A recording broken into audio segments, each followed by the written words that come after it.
Everyone to Doom. As the desert winds strip away rock and exposed flesh, withering away bone and obscuring all beneath its red, ever-changing tide.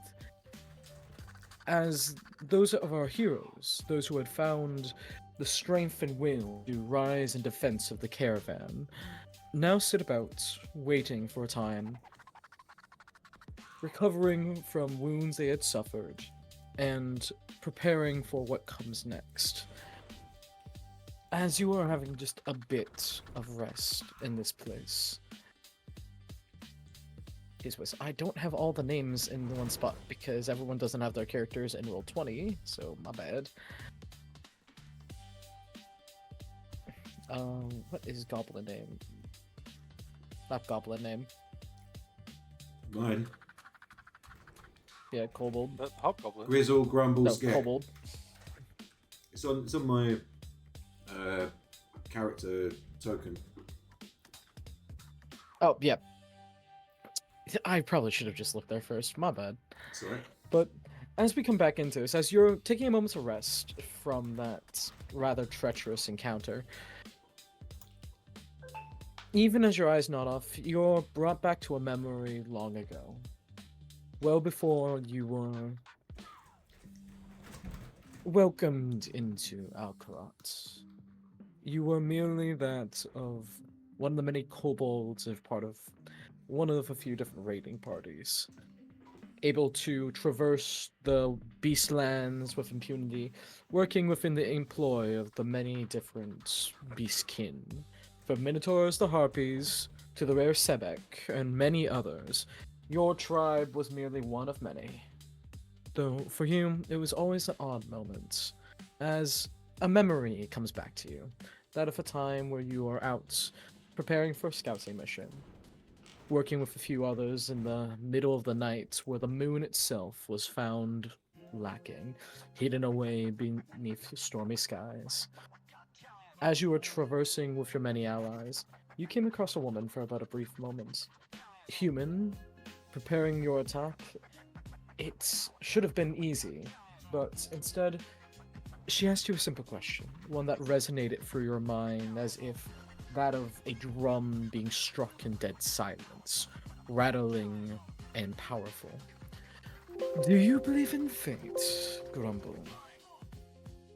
Oh, now that's a question. Yes, it is. I'm not sure what answer to give. A little bit of yes, a little bit of no. I've had so much shit. I don't know. As you say that, as the others with you, looking at you kind of perturbed, lunge for this figure, a flash of light blinds you all, and in that same moment, you are rustled awake by one of your fellow adventurers sitting in the fence of the now halted caravan. Whoever's waking him up, roll me a d4 just to see who's waking him up. Who do you want me to? Who's rolling the d4? Me or someone else? Just roll. I don't really care who. Just a d4 to see who's waking up Grumble from his impromptu nap.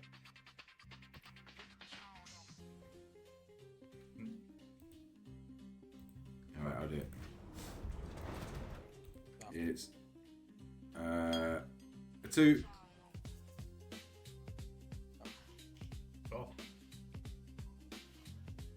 Alright. Okay, so the person waking you up is Core. How are you waking up the tiny kobold? I just sort of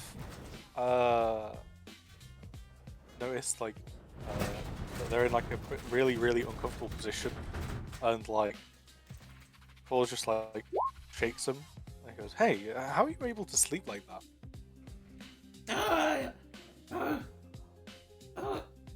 Oh, thank God it's just a dream. I thought it was all about me. But is it? Oh. Yeah. And they'll look up at you, look around, and as they're looking around, they kind of sniff the air, look like as if they're trying to figure something out, and look up at you once more and just kind of say, Well, I've no idea what you just said. I had the dream still rattling in my head. Oh, like you were lying down in like a really uncomfortable position. It's like your neck was about to get twisted off. And I was just I just had to ask how you could sleep like that. Well, it's been many times that I've just had to lie wherever I can, and that's no lie. and he kind of laughs at his own little wordplay.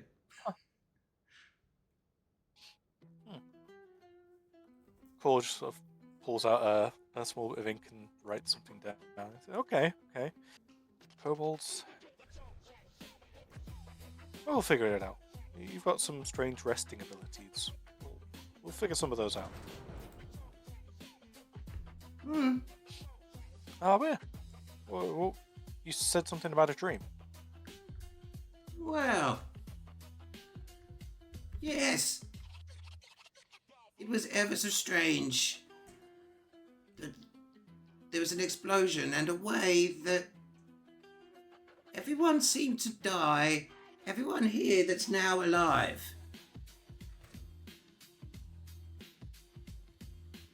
Paul looks around. There's like one body around. It's like, well, we have had people die, so I kind of guess that you would be very worried about people dying. As we haven't, they're kind of like wrapped up, but yeah, death is on the mind, I guess. Well, But don't worry. I'm sure we'll be able to figure it out, and we'll get to where we need to, and we'll be all right for a time. you spared me grief, you shared your grace. I won't forget your honest face.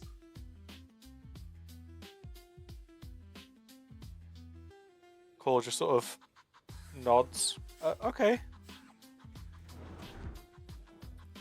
What road you walk and Geez, why? like, What? Go on. no, sorry, go for it. No, you go for it. Well, what road you walk and why you roam? Is this quest or fleeing home?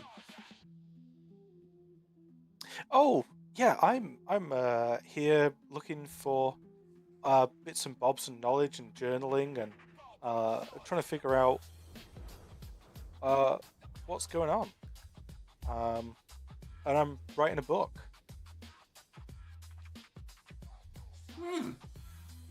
About traveling. I don't think there's too many there's a lot of sand at the moment.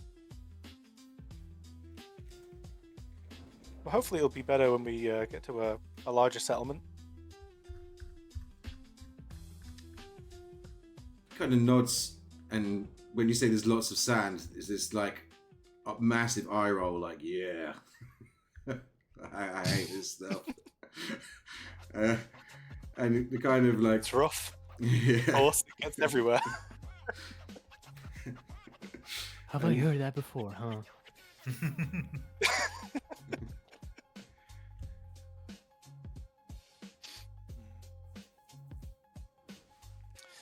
Oh yeah, don't worry. You were sleeping. Go back to your nap, my friend. We'll keep watch. Well, now that I'm awake, maybe it's time to give my tail a shake. And they'll kind of stretch, and kind of probably if there's a fire going, go and sit by the fire. Oh, it's still daylight, so it's still Oh. blistering hot. Oh, okay. Fire's maybe not the biggest recommendation right now. Then I I ain't going close to scratch fire. that. God damn, how no. Scratch that. He's just barely able to see and just kind of blinking at you lots.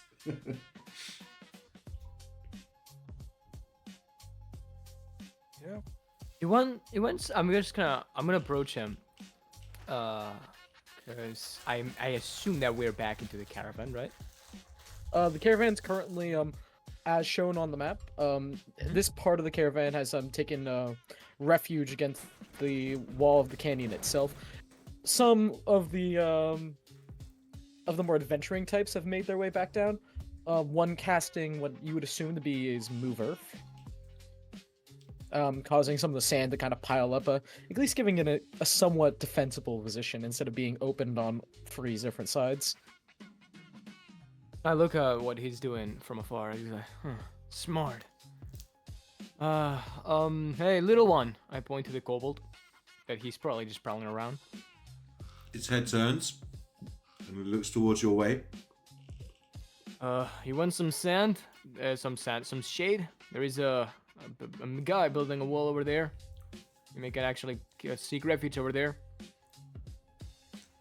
Kind of looks up, looks at the shade, and you see him just standing next to Core, and you can see that he's in Core's shade. He's like,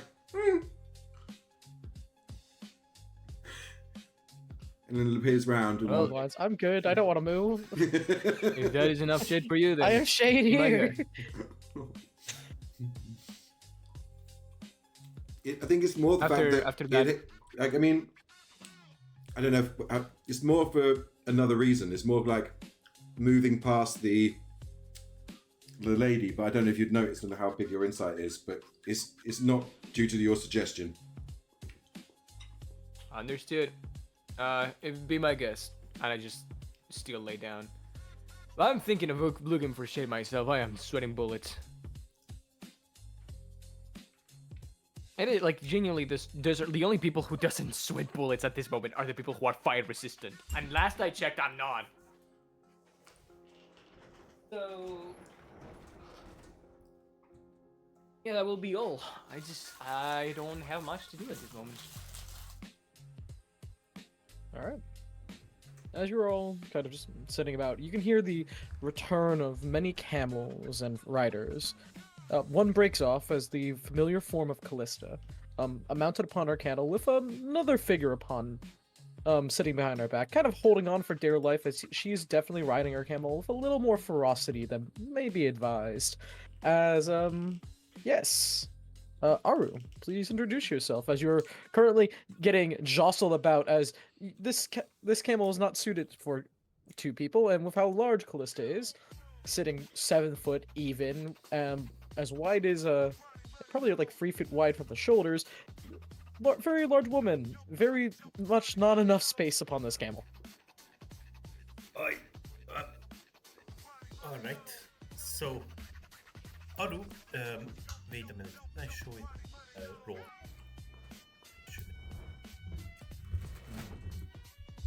Okay, I am not sure about it, but I will put a picture in playtest. But Aru is a 5.7 feet tall, 7 feet tall tiefling with fully blue skin, hair, and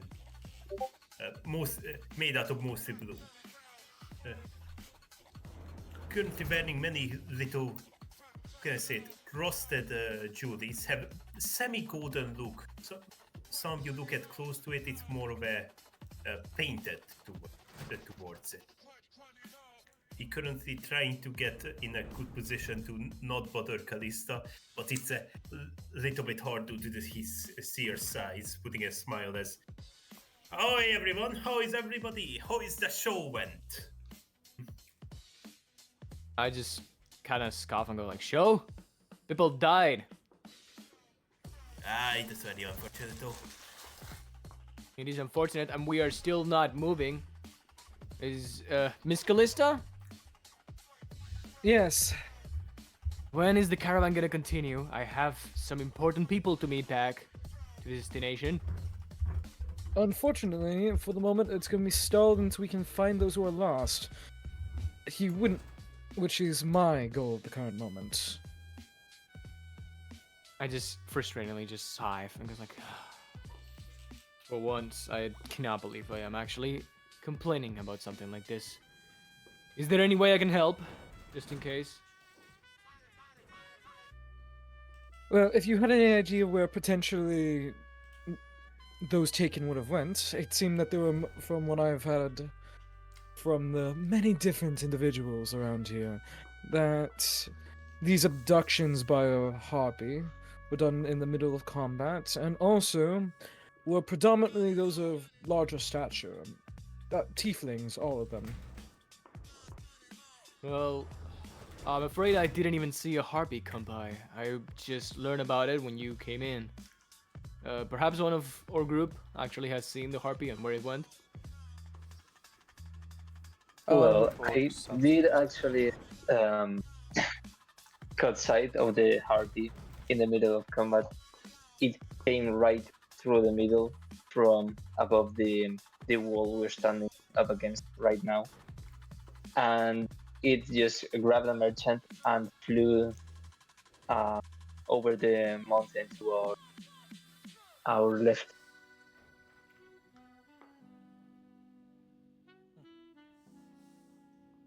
I kind of looked at Raphael and I just go like, yes, that's good, but can you point then the direction where they took that man?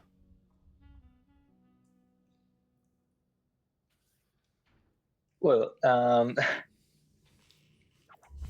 points. I That way. yeah. You also saw the harpy take someone, Core, or is this like outside of character? Hello, Cole saw him. Cole's like, yeah, I was really hoping somebody else would get him. I could have helped the guy when he was falling, but I couldn't really do anything to get the harpy. So I was trying to like keep an eye out, but unfortunately he didn't fall, so I could catch him. I mean, no disrespect to any of the both of you, but haven't you thought about bringing something like this sooner? I mean, we did say, but Is yeah, that it? it's like we did say that guys were abducted over that way, and then we went and had a look up on this rock to see if we could find any information about our abductors. That's why we had you climb up. Well, if is that good enough information, Callista? I don't even know if that's good. It gives us a direction at least, so that's something. Yeah, I think the Well, man was regardless, next to me. we're missing 5. We're missing 5 individuals, and it seems one of them is actually one of quite a bit of importance as well. So until this is all sorted out, the caravan's going nowhere. And unfortunately, I've got no gold to offer, but it would be appreciated if I could get some help with this rescue party. I normally would stay away from violence and combat, but in this case scenario, I do have a little bit of how do you say it? It's not a date. It's like shit, I forgot. Meeting? Basically, I want to regroup. It's like I want to regroup. It's like a meeting. Yeah, well, I have some people to meet.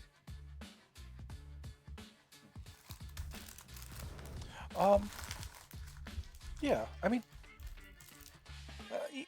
it's not just gold that you can pay people with. Would you mind,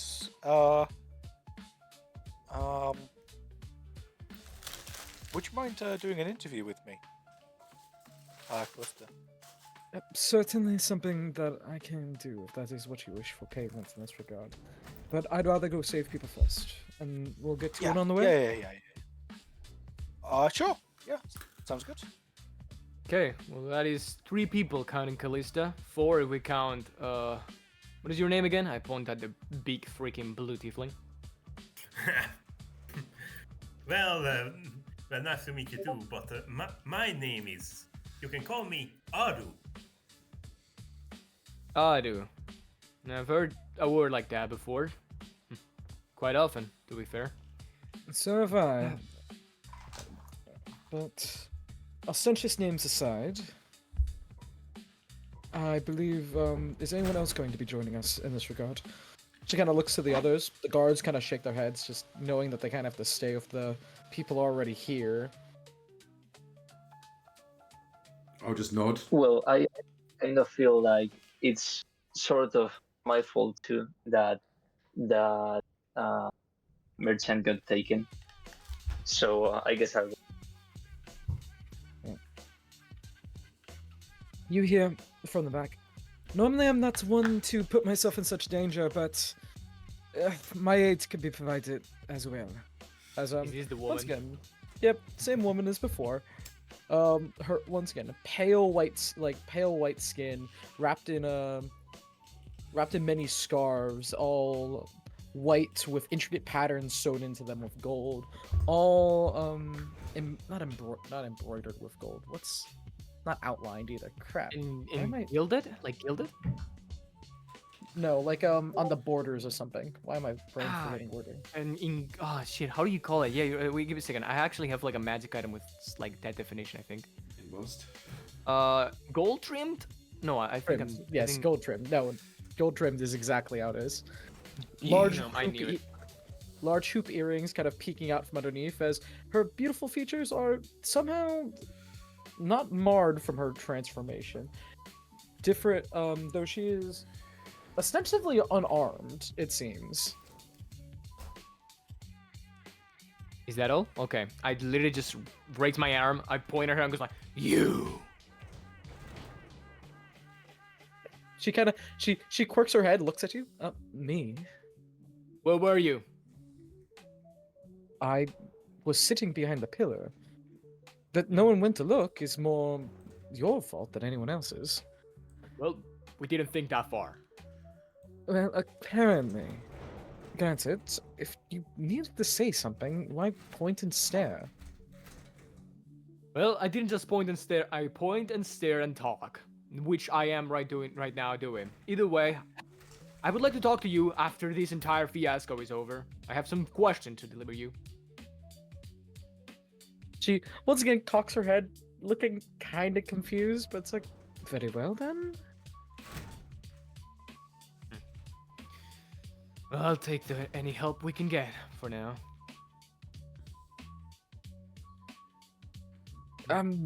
Actually, miss, what is your name? Apologies. I'm Makara. Makara Carmine. She kind of gives Like a the gears more? she gives actually a quite formal bow. To those who have who've ever seen nobility, it is almost one for one to a almost textbook curtsy. Huh. No, I'm the guy who doing huh. You cannot do it at the same time. Anyways. Oh, curious indeed. Either way, is anyone more joining? Would I know of her family? Would I have played any concerts for them in my time in the city? You would have never heard of the Carmine family. I will say that it is certainly not from Alcarat. Their Okay. names are much more ostentatious and obviously more hellish in origin, seeing as their main tongue is infernal. Yeah. Okay. Cool. Though as a bard, you can roll me a history check. Alrighty.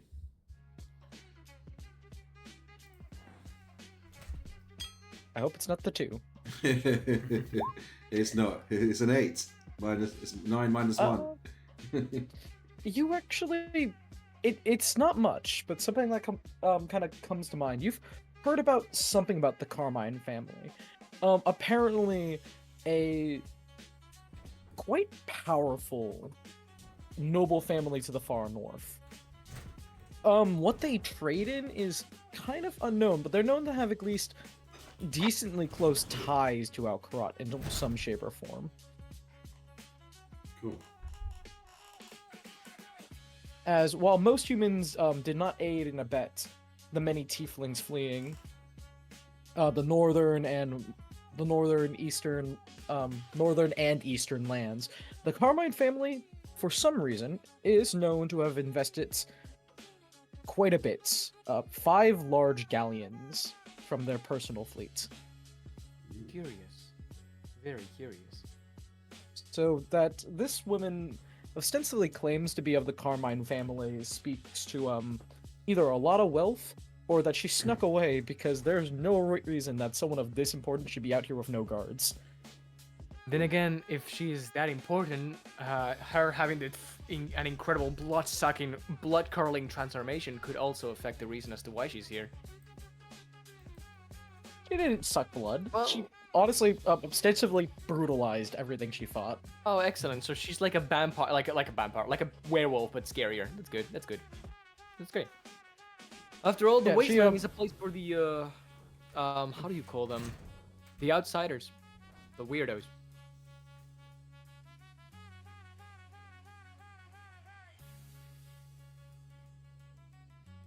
DM? Uh, I didn't understand if that was a question. I thought that was just something you were talking about. No, I was just basically saying. No, everyone just got Clinically quiet. I was like, insane. huh? Did I kill like everyone? Like what happened? No. She does look up and well then, is there anyone else joining us? Yeah, I suppose I will. But as long as I don't have to kill. What a curious request versus a bloodthirsty Mak- area. Yeah, Makara looks over. Certainly you will not have to worry about it. If killing must be done, I will handle it myself. And then she kind of just beams over in her direction. I hide behind Core a bit Cora's more. going to. Okay. Core's gonna go over to the guards, and I'm gonna hand over 20 crossbow bolts to them, and 2 light crossbows. Yeah, you see the buff guards nod. Alright, thank you for that. Thank you as well for this. Yeah, I would like them back, but you can carry them for now because they're quite heavy. Not a problem in the slightest. Is there anything else that we could do for you? Besides making sure these get back to you. Just make sure nobody dies. I'd leave you with That rocks, is- but they kind of stop working after a minute or so. A shame, those rocks seem to have been quite effective against the undead.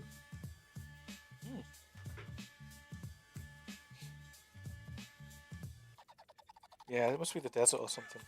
Just really messes with the technique. Are we going or not? Yeah, I yeah, can yeah, just yeah. like Yeah. walking towards the general direction of where this supposed Yep. harpy is taking this captive. Yeah, you walk back to the cliffside with the kitten quite high up. I'm assuming you left the rope, or did you not? I am going Uh, to take. I'll leave my rope there if you want.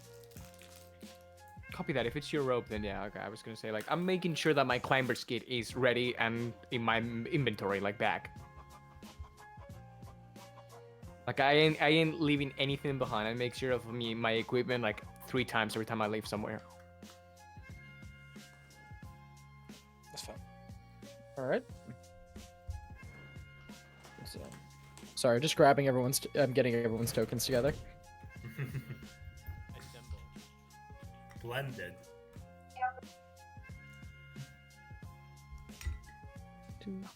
Where's the? There's Callisto. There you go. Me and my big mouth. All right.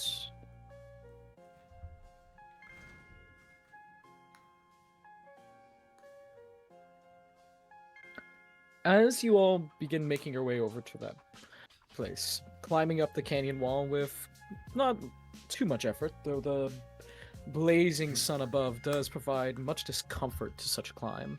As you are standing upon there, you are able to see the tracks of what you presume to either be a harpy, walking towards the northeastern direction from where you currently are. I'll have a quick look at the track that we saw last time, that I sort of made a copy of in the book, and just see if it's the same as this one or if it's different. Yes. As you look, they are distinctly different. The feet placement's different. Harpies tend to have closer feet, more like birds of prey. able to grab and kind of slash with them. These are too spread out. The toes kind of almost being at 45-degree angles from the center one. Yeah, walking harpies with cat tips on hand, that ain't real. Also, I don't know what happened Well, to you, Evoltal, Yes? but but your audio became super quiet. Why does it always happen? Do I have to keep screaming every time I talk? Really? Here. Let me. No. Let me just turn up your volume. There we go. It just happens. It happens to everyone. Oh, I get it. Give me a second. Actually, I'm starting to realize a pattern. Give me a second. I'm gonna fix it. Is it fixed now? Wow. Yeah, now it's Yes. fixed. Yep. What in the? Okay, so apparently, if I use the soundboard and I mute my mic and I unmute myself, there is a small chance that the audio becomes like really low. Like what? Okay, I cannot believe I actually figured it out. Well, then that's sweet. I actually cannot mute myself like with that. That's good. Copy that. Now we know what it is. Yeah, good to hear. Sort of nod along at these tracks. I'll sort of make a I'll sort of go onto a new page and sort of make a note of these harpy tracks as well. Yeah, you notice that these are absolutely definitely not harpies though. Yeah, Especially with what you're able to say, at least. yeah, with I stopped the comparison. comment. What, friend? I may say there is. Do you know if any of you like harpy-like beast folk around? There was the other one. I forgot about their names all. No, you can roll me a history check for those who may know. I don't know if I would. I mean, I would technically because they do reside in Alcarat, so I guess I have seen them before. It's Yeah, not like an why impossible not? thing. Yeah, Yep, why yep, not? if- Let's- Actually, it would be more weird for me to know about harpies more than the other ones. Yeah. Yeah, in all honesty. Okay. Amazing. For those who roll, so for those who rolled above a 10, you would know that the other most common type of beast folk within this region are kenku. At least so if those are the bird variety. There is one other species, but they're significantly more rare, and you honestly don't remember anything about seeing any of them. There is an wait. There is another option aside from kenku and harpies. Oh yeah, there's Aurocrocra. I don't. Well, Yeah. Oh no, not Aurocrocra, not they're no, rest. not Aurocrocra. They don't reside in this region. Oh, that's yeah, what I'm that's saying. fair Yeah, point. that's what I'm saying. Yeah, I'm actually just Okay. curious.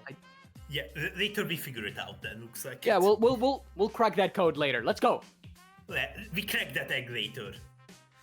All right, so Howlin' and yeah, there's sorts of things. yeah, but almost all of those don't exist in this region. That's the fun bit. I mean, yeah, there's no shot on owlbear lives here. The sun will kill them with their fur. Like that, they are not making it out of that one. They are cooked. They literally get cooked, rotisserie yeah. rotisserie chicken style. The But sun will yes, kill me. everyone roll me survival checks as you begin your journey through the dunes, having to climb back down from the buffet that you stand upon back to the sand. You are able to find tracks, but they're certainly not making it easy for you. Whoever this is definitely trying to hide their footsteps. Is the check guidance-able? No, too long of a time span. Yep, that's all good. So a quick question 17. to roll the check. Oh, that is- Hey. Let me roll for Callista. Let me roll for Callista and Makara. There you go. I am the only one that's really failing. Damn. Don't worry Yes, about Makara, Raphael? what are you doing while everyone else is actually trying to figure out where to go? Okay, so Makara rolled an 18 on with a 0. Neat. Are we in the meanwhile? That maybe that direction. Oh wait, no, that's that dune that we need to go to. Wrong dune. What were you saying, Raphael? To roll for the skills and everything here in R20, do I just click on the skills? Yes, Well, you do. yeah, it's basically that, and you take the one on the left. Okay. Okay, thank you. God, with a 21 and a 24, motherfucker, Jesus Christ. Ah, Okay. Well, I have a 5 Five. silence. Cause No, nat yeah, I 20. can see that. Well, in the meantime, while we're walking to it, I'm just gonna try to use my most of my climbing gear, most of my training with spelunking, which is kind of it feels unsettling because I'm so used to do this with a roof over my head, like an actual rocky ceiling, that actually having the sun while doing this is actually it's actually decent me out a little, making me a little bit confused and dizzy. Where we traveling, Aru, in the meanwhile, due to he having a harder time to keep track of the rest with this 5, you guys see in some point his lower body turns into a how would you describe it, a miniature sandstorm cyber or like that? A miniature sandstorm. Say that again for me. A Um, miniature Like- sandstorm. Okay, yep. or like that, Yeah. the typical Well, it looks like what we talk. yeah, it looks Go like on. a swirling. Well, around his legs looks like a swirling vortex of blue purple smoke.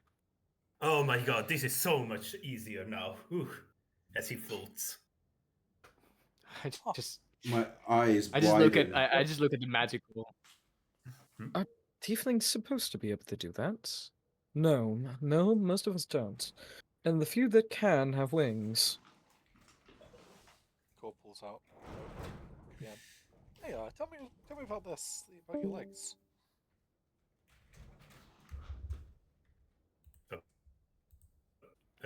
Are you, I do. You're getting asked Yeah, that. you're being asked that. That is Oh. you, not. Hey, Oh, me. Okay. Yes, Oh, you. Okay, Yes, sorry. you. Okay, no. Wait, give me a second. Okay, just. Oh, what was the question? Sorry, I didn't hear it exactly. Yeah, yeah. So Cole walks up to Arrow and says, "Oh, what's going on with your legs? It's like the blue, smoky, sandy stuff."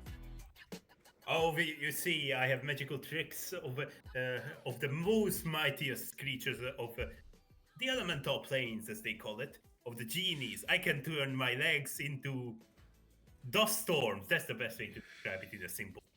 As he just snaps his fingers and turns it back and up.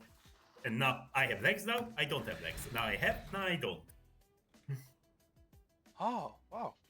You can have magical powers that remove your legs. Exactly. Well, a really good feature to make for tricks and make a living. But after all, powers of genies is such a minor thing to describe in. There's a tiny kobold hiding behind Core, just eyes wide, looking at you. Oh, what's up, little fella? I kind of hide back behind Core's legs again. Sorry. Don't need to. I think they're a friend. Ah. Hmm. No need to be scared of me. I am not much to hurt anyone. No, that would certainly be me, unfortunately. I As mean, Makara just kind of says it a little absent-mindedly. If you do get too scared, just ask for a rock and I'll hand you one. no more blood on my hands, please. Otherwise, I'll have more of these. And then he just moves his right hand behind his back and moves awkwardly. Cool. Ah. Teardrop Fun. tattoos. You have some fancy speak, I have to say. Certainly, he sounds more like a noble from my homeland. Ah. Wait, are we getting off track? No, we're still Look at looks at the timer that's not in his hands. We're running out of time. Oh, that's certainly not the case. As you can look over as Makara's like, oh yeah, I can smell them actually. This way. As she kind of just absent-mindedly, just kind of trudging through the sand. Like, oh, you guys are trying to be a bit more tactical about this, you know, trying not to walk through like areas where the sand is loose, so you have to push through it. She seems unfazed to be walking through knee-deep sand. can I stop her like before she gets into like really like rusty sand? So I go like, what are you doing? She looks up to you. I'm just walking. Uh, don't you know what this place is? Oh, a tad bit, yes. Yes, I do. It is a dangerous place. You should not be walking especially at this point where there are people who are getting kidnapped. You should be going with us and just not being exposed like that.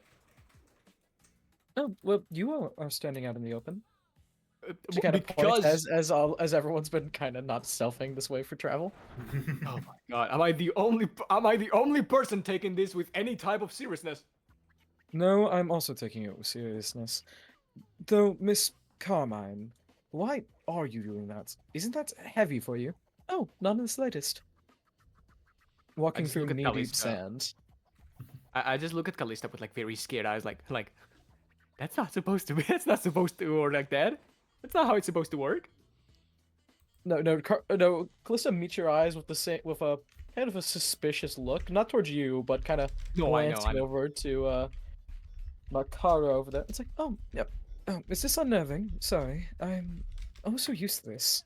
As she literally takes a step up, and what most people would struggle, getting trapped in sand.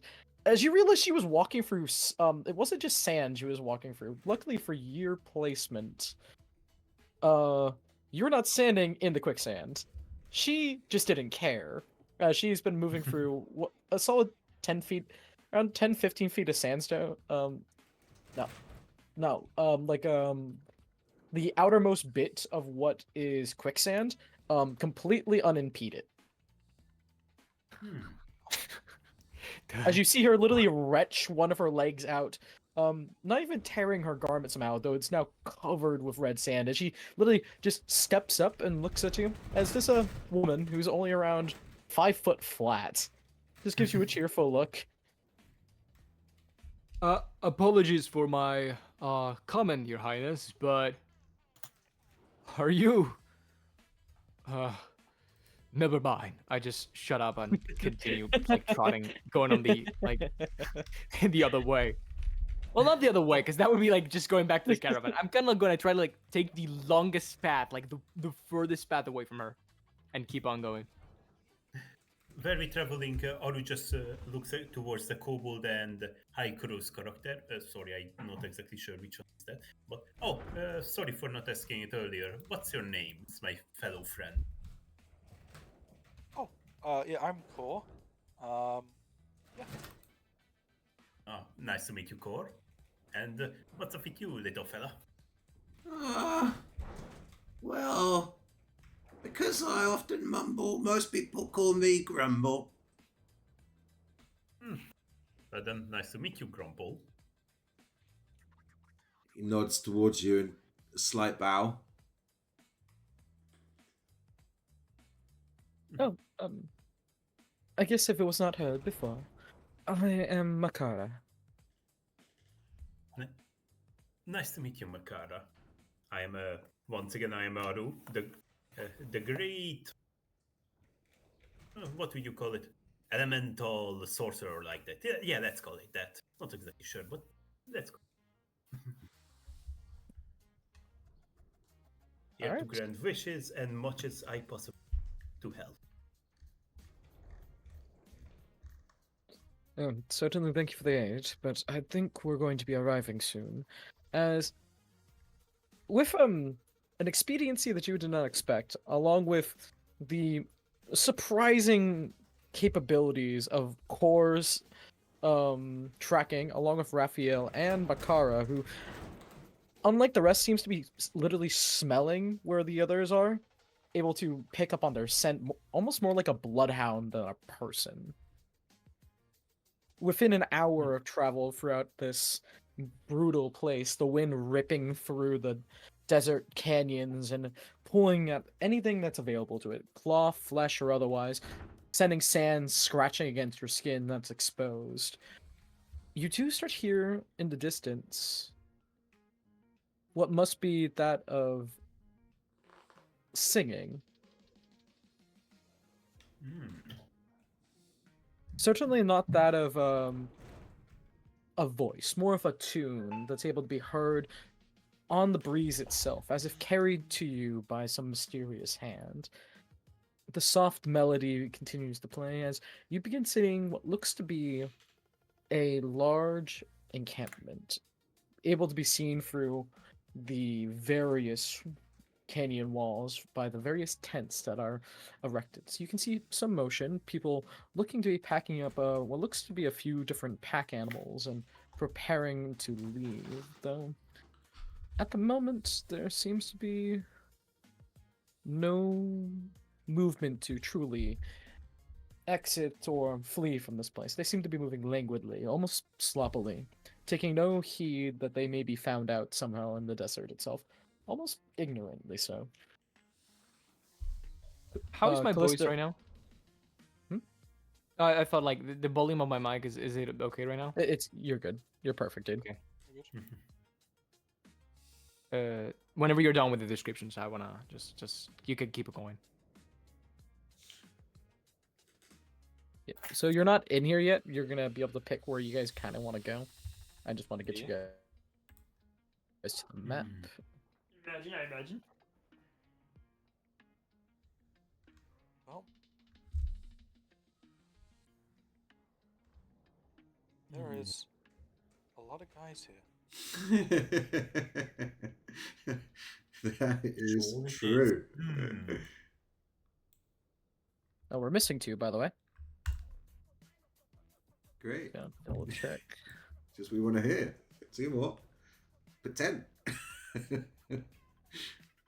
But yes, from what you can hear and actually kind of see, is I'm assuming you guys are gonna stealth at this point as you're starting to get closer.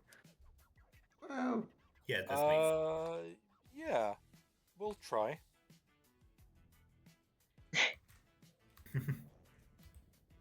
I'll do what best I can, but I'm not the best at stealth.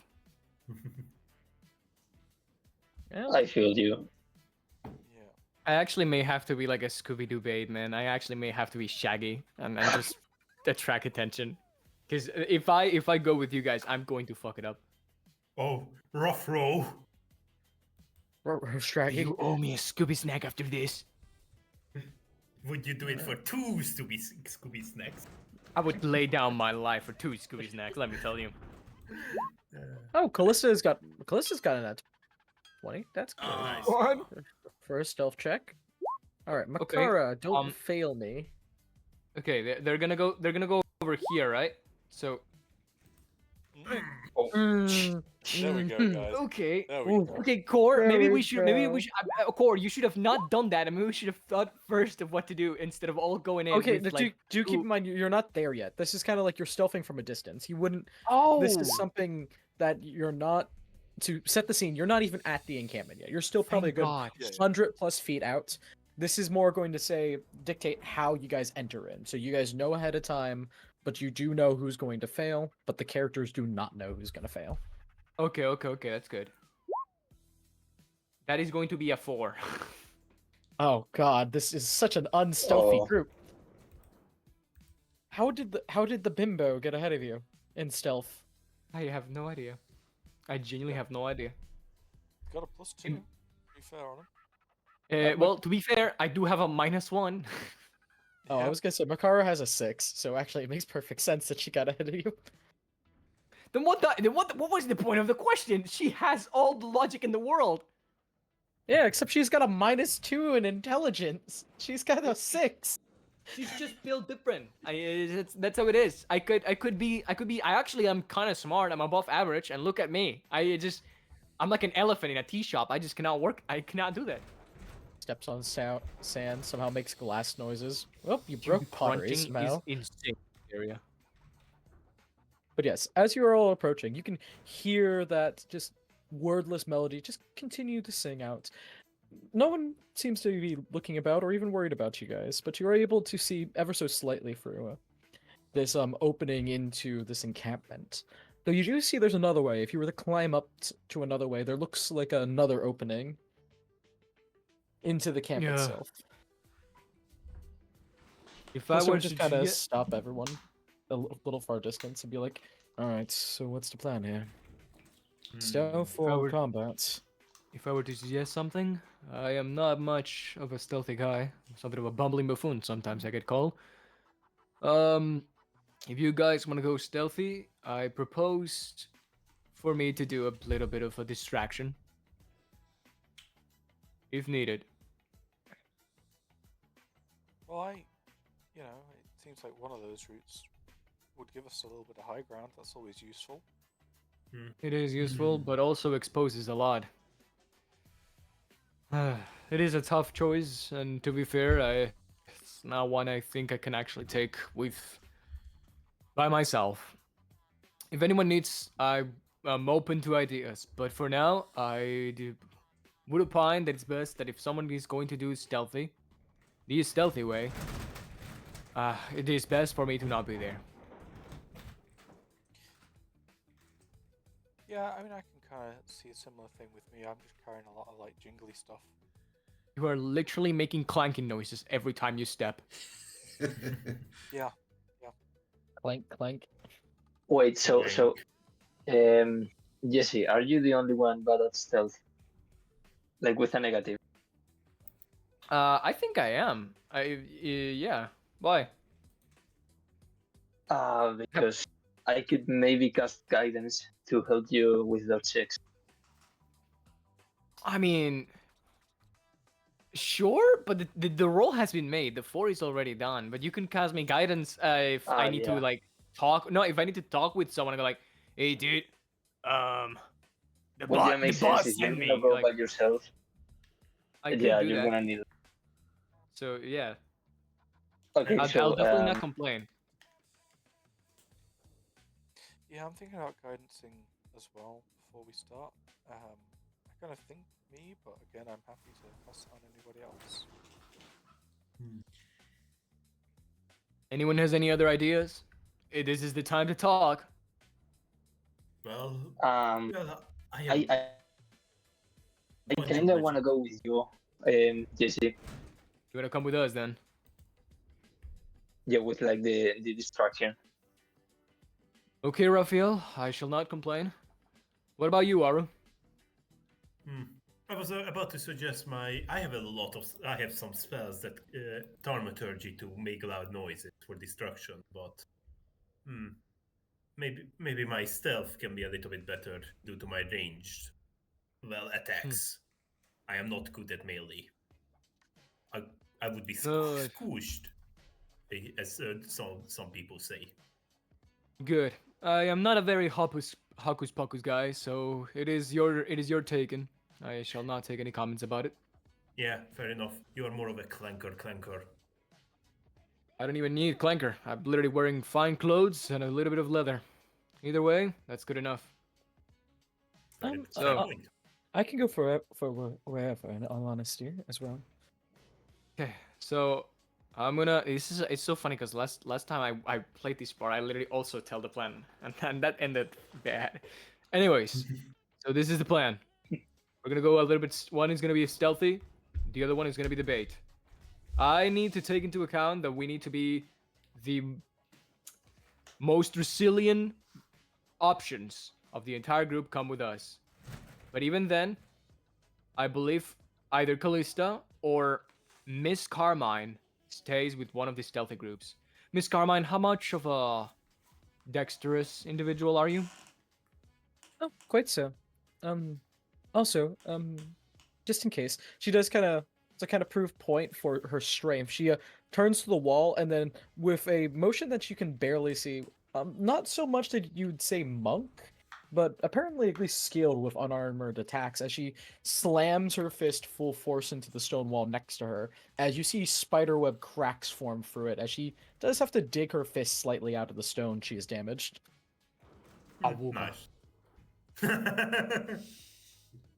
I mean, well, if it's required, then you should come with us, Miss Carmine. Callista, you shall take the path with the dexterous ones. I hope you're the stealthy one.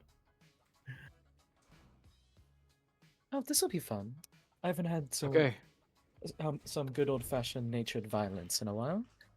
I mean, to be fair, I believe that if anything comes awry in this plan, both Callista and Miss Carmine will offer enough cover for us to not bite the dust in this case.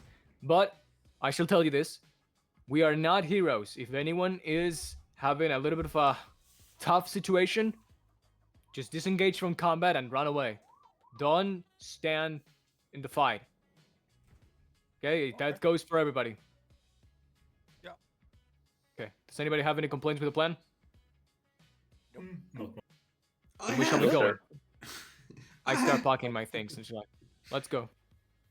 Alright, Just so before we just before we end up on that, Cor will cast Magic Stone and Guidance. Damn. alright. It's great because it takes 1 turn. Okay, So, so the alright, plan split is up into Before, groups. wait. So, Jesse, Raphael. Okay, so Jesse, Raphael, Core, and Miss Carmine, who I actually forgot her name, like first name, will go in the first option. Kovold, Aru, and Callista will go upstairs and try to be stealthy. Asmo, did you want to say something? nah. It's good. You sure, dude? Yeah.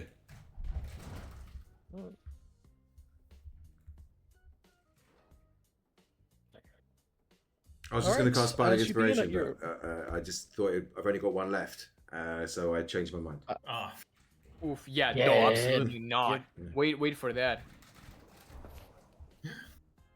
We're about to go into war, man. It is best if you keep it for War. the right moment. war never change. Oh, it is about to change. Let me tell you, War- we're gonna war commit some better- war crimes with this dragon. Or lady. better change, otherwise we're gonna have another Team Europe 1 situation. Exactly. I am repeating my legacy. Oh, I cannot wait. Now this time will be different. Jesse's actually useful, contrary to Orc, who literally cannot hit. Let's do this. I love my boy What did the Lizardfolk, but dice he say? literally has. No. He's literally hexed. He cannot hit a single hit for his life. Let's go. Alright, so the group's split is Callista, Aru, and who else? Kobold. Which name I forgot. Grumble. Grumbled. Grumble. Grumble the Funkle. Yeah, that guy. Well, say what? You're going with Team Stealthy. Oh yeah, it's okay. Yeah, I know. He's just listening and nodding and going wherever you tell him. He's way too I know. way out of his depth. He just looks at me with puppy eyes, just nodding. Well, no, because you keep on calling him kobold. He's actually just scowling at you, but he's still doing what you tell him. Copy that. Hey, yeah. Go with the crazy leg person, the tiefling, and Callista. Callista, yes. Yes, there are times I can be quiet, but then I'm actually shit in a riot. And he kind of moves over to the stealthy group, like kind of nervously, but yeah. Okay. Well, I'm gonna start walking. And as we go into the main area, I imagine we are not getting spotted immediately, right? Because they're very sloppily, they're not guarding the entrance. Yeah, they're not. Yeah, they definitely don't have any guards here. Though, something you notice as you're able to walk up a bit closer, seeing as you're going up the main staircases, you're able to see the actual, what looks to be the remnants of a temple. Some large lizard folk is currently standing in front of maybe a 10 to 12 foot tall black obelisk. Actually, not 10 to 12 foot, more like 20 to 25 foot tall stone obelisk made of blackened stone, capped off with gold. Statues of what looks to be a sphinx, half buried in the stone.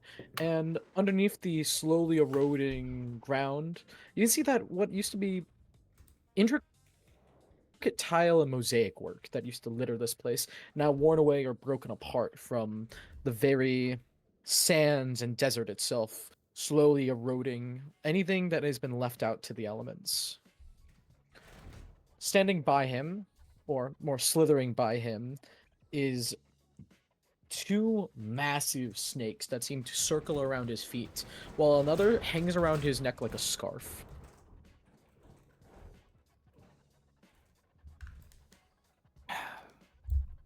friendly guy on her 12. Okay, so I'm just gonna ask you guys because I haven't asked it before. But is everyone planning? Like, I'm talking to the team where I am right now. Do we talk diplomatic first, or do we go guns blazing first? What are We can your try ideas? talking. We can try talking. I'm certainly not opposed to it. Though before this, seeing as you're all going to be standing in line, and I don't think your flesh is as strong as mine, take these. As you're walking up, she cheerfully pops open a small potion satchel to her side and hands each of you a potion of healing. You had this the whole time. Yes, I did. Well, better sharing it later than never. I just accept it with a very like, look on my face. Intelligence of Sounds like- 6, man. I'm noticed. The more you roleplay, the more I'm like, holy shit, this lady actually has like. If I shake her, which I will not be able, also, if I shake her, her brain's gonna like sound like rattling. It's gonna like a maraca, man. You're gonna get a ping pong ball. But I'm pretty sure if I try to shake her, I would be the one getting shaken instead. Like I would try to move her, but I would just move myself instead somehow. Yeah. Thanks because I rolled her stats instead of I only took one stat array. She rolled ridiculously well. Jeez. I see. I think these guys are probably not people that we can talk to.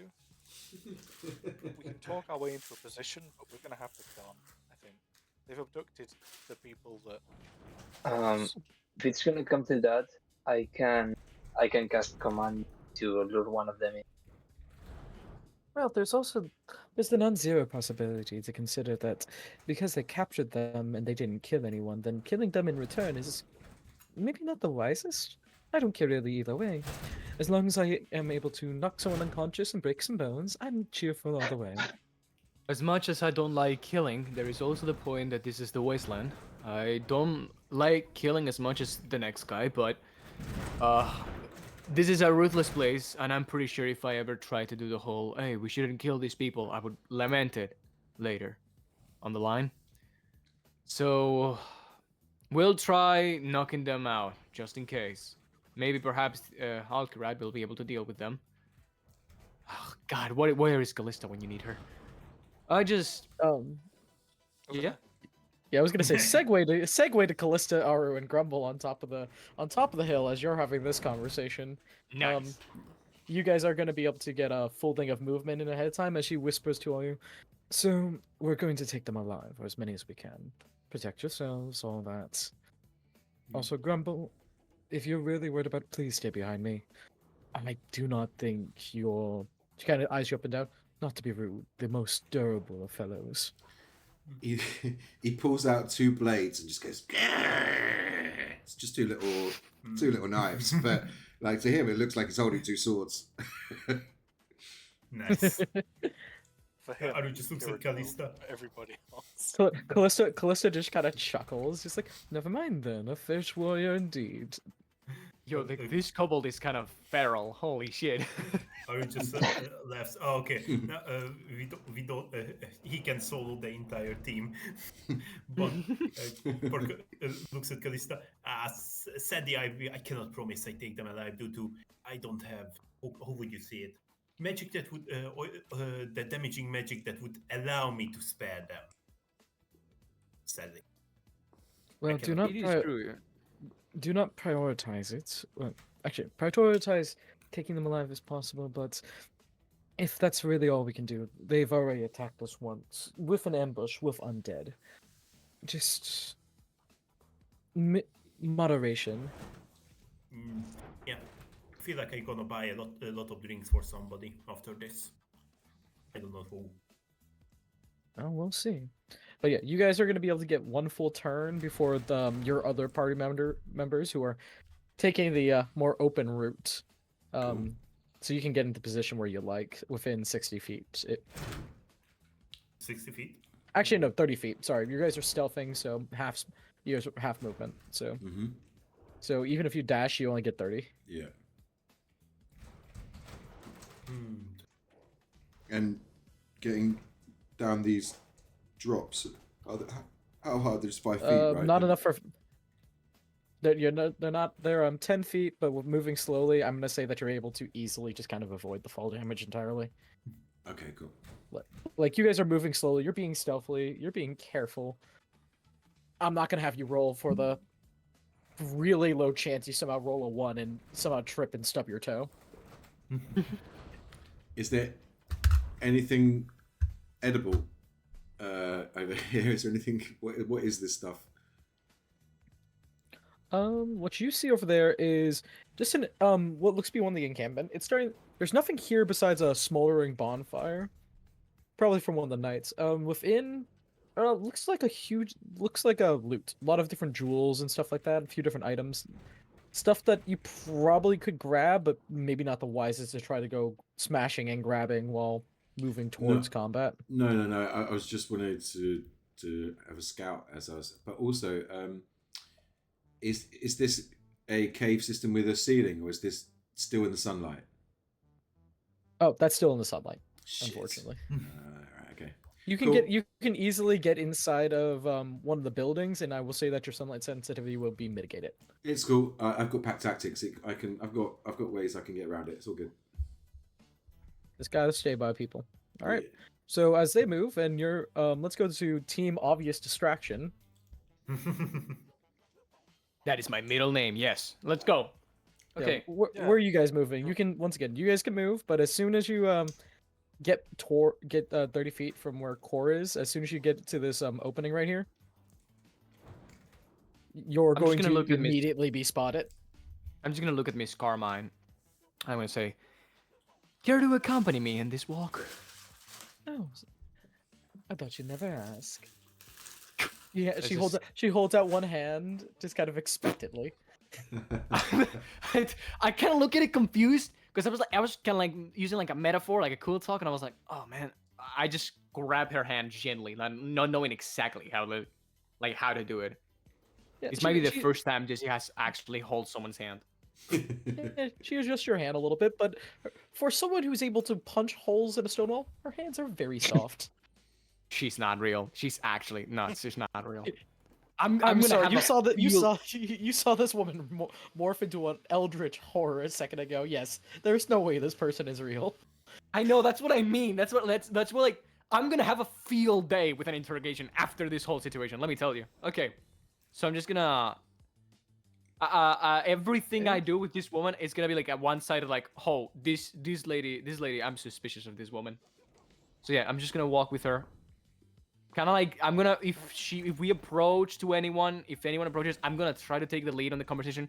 I appreciate the woman who can punch a hole in the wall, but also I know that she will immediately go like, please release the hostages. We are here for them. And I'm like, no, shut up. Shut up, Miss. So I'm gonna in intelligence. Yeah, I'm gonna try to lead the conversation. Yeah, as you approach, obviously these two cultists see you. Just kind of, you're not hiding it, and Carmine has broken off her own particular stealth. So yeah, halt! Who are you? Why are you here? Did the Whispered One send you? Yes. No, continue.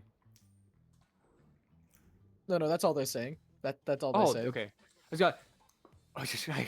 I cannot think of something quick and go, greetings! The boss has sent us. You hear Makara sigh a little bit.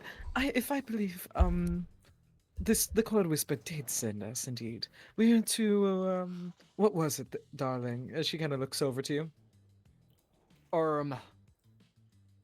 A Nubian investigation? This is not very good at lying. Yeah, you can see the like Makara just kind of sighs, just like not audibly, but She just looks at me disappointed. Raphael, you can see just kind of a slight slump to her shoulders as he says this. Roll me a persuasion, a deception check with disadvantage. Oh my god! Perhaps I should have not done this. Okay. Oh, next time I'll have to actually think of something good instead of just role-playing badly. No, it was great. Oh, what is Oh, that hurts. me? What's a 4 gonna get me? A 4 is gonna get you as you hear intruders. Get them! And suddenly they both It's pull just out like last knives. time. Cole's just Oh looked my at it and goes, well, that seemed pretty reasonable. In fact, it was not reasonable. Well, you know, at least in this case, the bait is working. All right, let me clear it, and let's roll some initiative. Ah. I'm gonna Ah, oh, no. Okay. Guidance goober. There it is. Joe. It's Jover, Oh my guys. god, everyone's rolling so much. Also, Team Stealthy has still not been detected, right? Nope, they're still not detected. Nice. But they're that's still- good. Surprise, Ra! You still have to roll initiative because we're gonna be acting inside of initiative. Yeah. Oh, okay, So- yeah. So just keep that in mind. Well, that's a 2. That's good. That's good. Lovely. Good in deception and good in initiative. That's what I call my Jesse Wyoming boy. Let's go with 2. There you go. Let me just get the.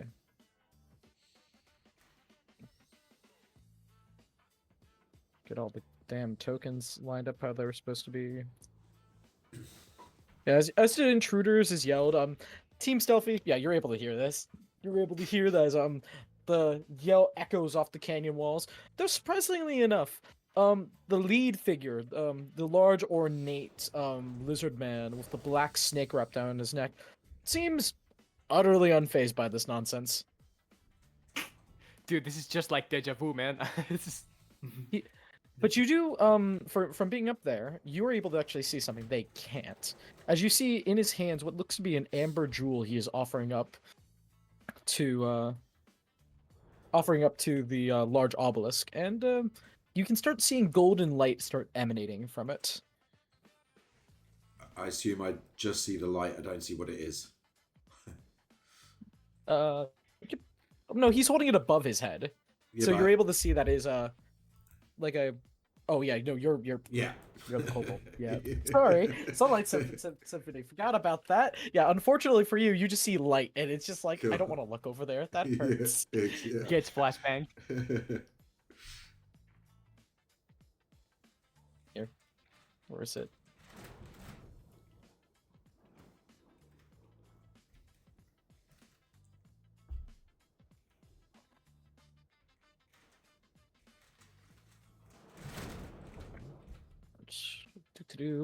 Sorry, I'm getting all the different things No in rush, order. no rush. No. It's a miracle we got this far. Hey, to be also this meme. That's per Grumble right now. Sing fast, Chucklenut!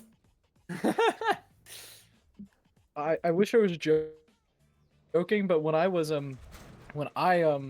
first saw that meme, I was completely caught off guard and had the audio, and I did get flashbanged.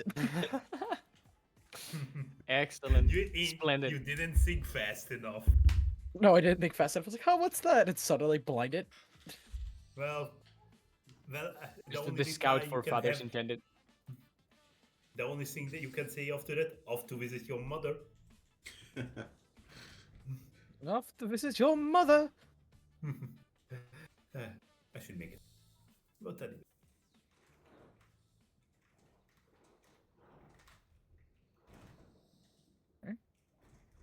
Where is all the character sheets I need? So that's Carmine, there's Callista, there's the cultist.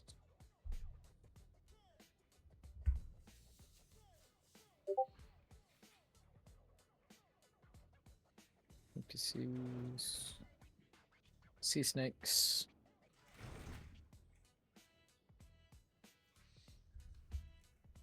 And constrictor snakes and lizard and giant lizard.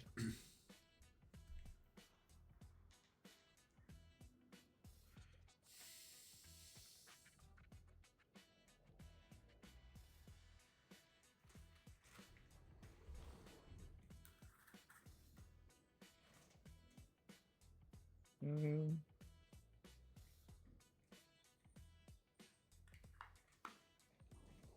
So take your bets now. How do you think this is gonna go, guys?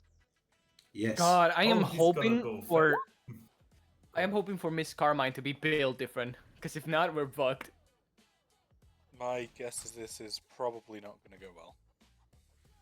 I don't know what the minions are, but you know, there are 8 of them.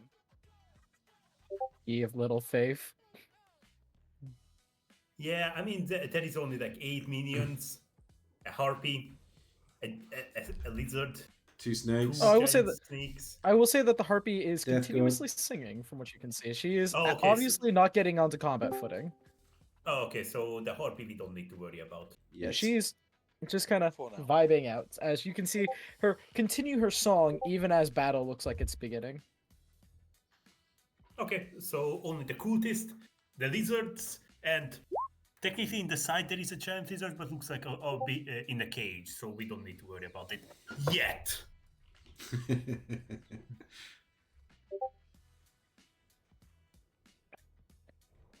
Sorry for taking so long to roll all these initiatives. This is just a lot of initiatives. That's okay.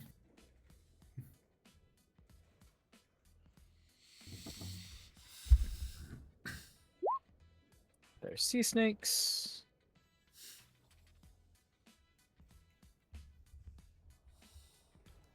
Cultist group 1. Cultist group 2. Cultist group 3. Jeez, that's some bad rolls for the cultist. Alright. Starting this off. By the way, Core, did you make stones? Did you pass stones out to some people? Core has stones, like in their hand. If somebody wants to take one from her, then she's happy for them to take them. But Alright, currently they're in her hands. Alright. Makara is gonna just like look over to you, look back, and just kinda like, I'm taking one of these, by the way. Thank you. As she grabs one out of your hand, and she's gonna just go run over to this cultist. Go for it.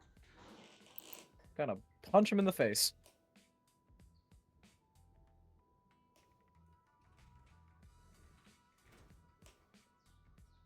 "12 hit a cultist. I think it does. Yes, it does. Just barely. Barely hits the cultist. 7 bludgeoning damage as the man's like, "Stop! Surrender!" And she's like, "No thanks." And he almost ducks out of the way before she literally brings her hand back down and nearly slams the man into the ground with a backhand. Jesus Christ.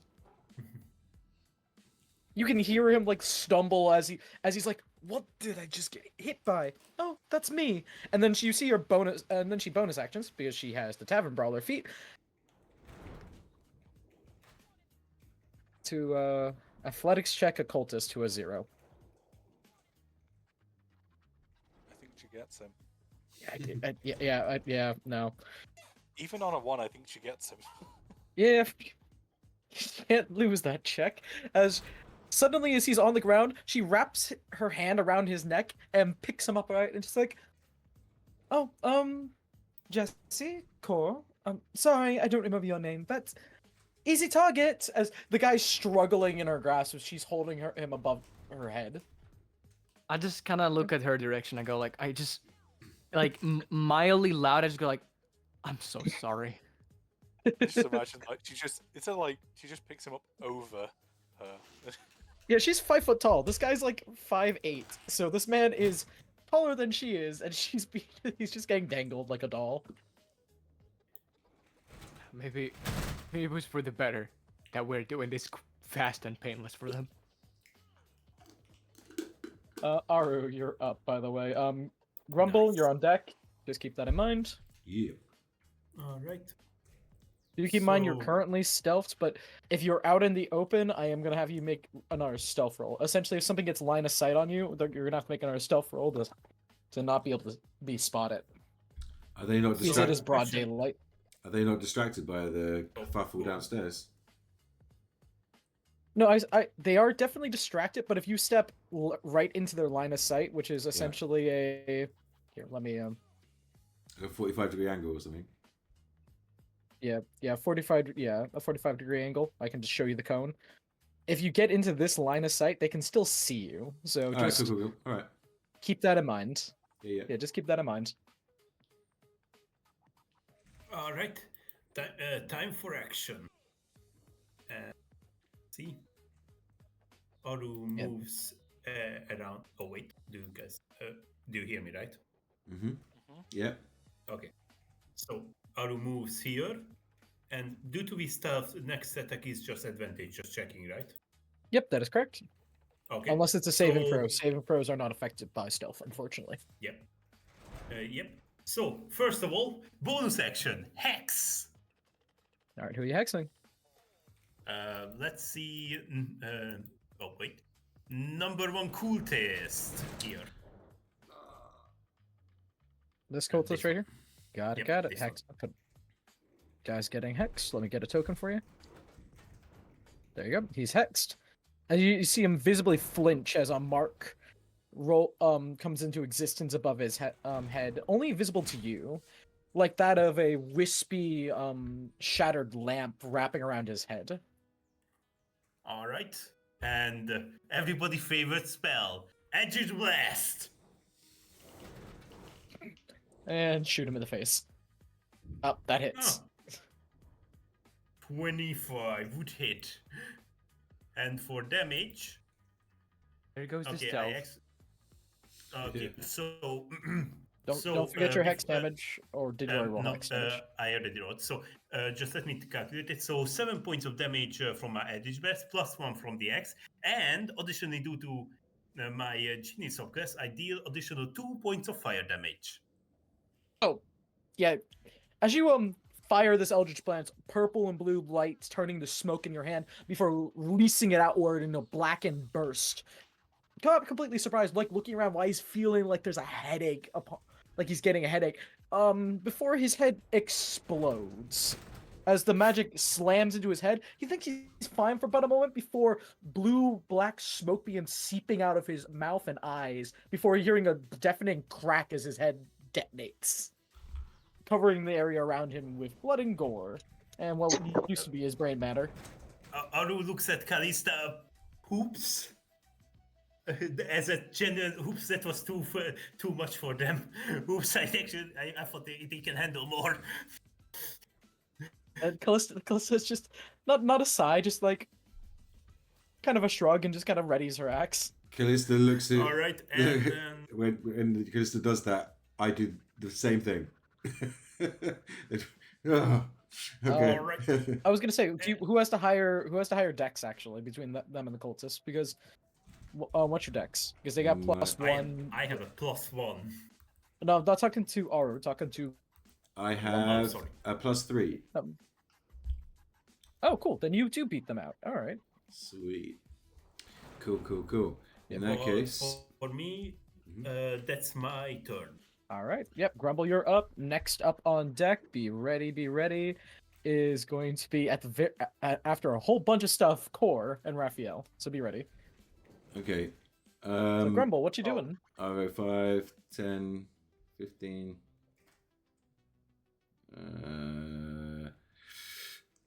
How far drop is it down here? To go there? Which drop?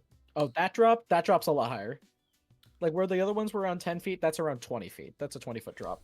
Okay. All right.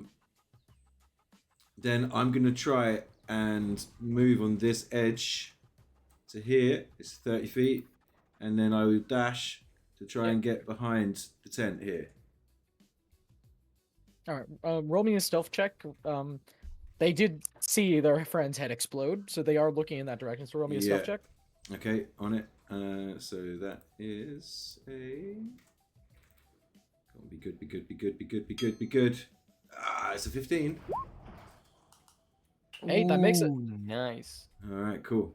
And then let me just double check something. Yeah, that is my turn. All right. Cultist times. Okay, these two cultists are gonna go charge at Aru, seeing as their friend's head just exploded. And that's ostensibly his fault. Fair point. Fair point. So this one is gonna get on right on top of you. Well, this guy has to kind of take a bit more roundabout. roundabout way.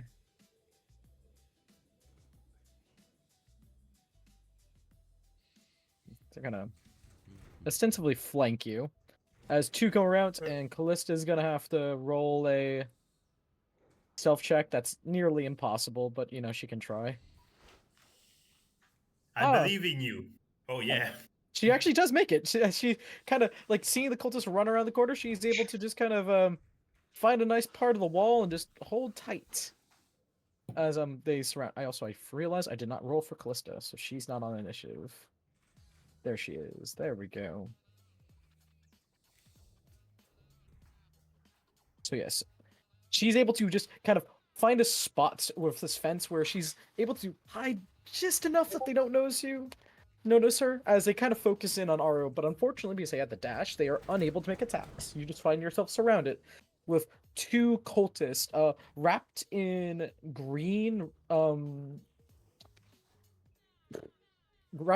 silks, and instead of masks, they just have green scarves laid across the head, essentially mixing into a turban, hiding their facial features.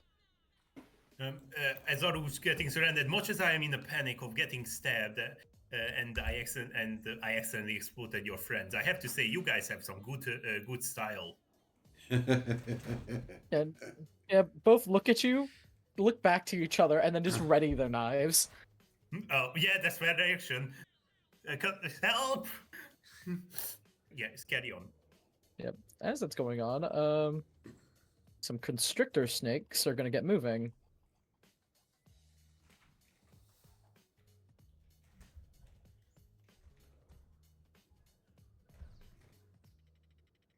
This one. As slithering towards you, Jesse, you see a absolutely gargantuan snake in your opinion, as its head maybe around 6 inches wide begins making its way towards you. It's massive, flicking, just kind of trailing towards you, eyes kind of locking onto either you or Core. You're not really able to tell as it continues to taste the air, slithering across the sands, burying its fangs. Holy shit, that snake is the size of a horse!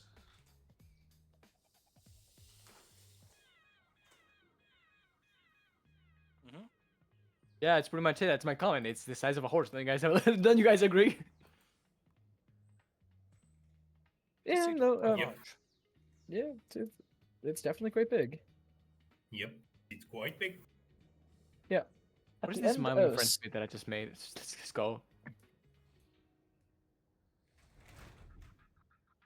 Yeah, as a sea snake, the cultist leader still hasn't spoken, but turns to you all as you see the gem in his hand shatter the pieces, gold flowing into the obelisk in front of him, before a beam of light, as if seeing a god ray from above, strikes his form. He turns to you. It's too late. I have already been blessed. Surrender, and you shall be taken captive and be found later. Or not, and be dined upon by my pets.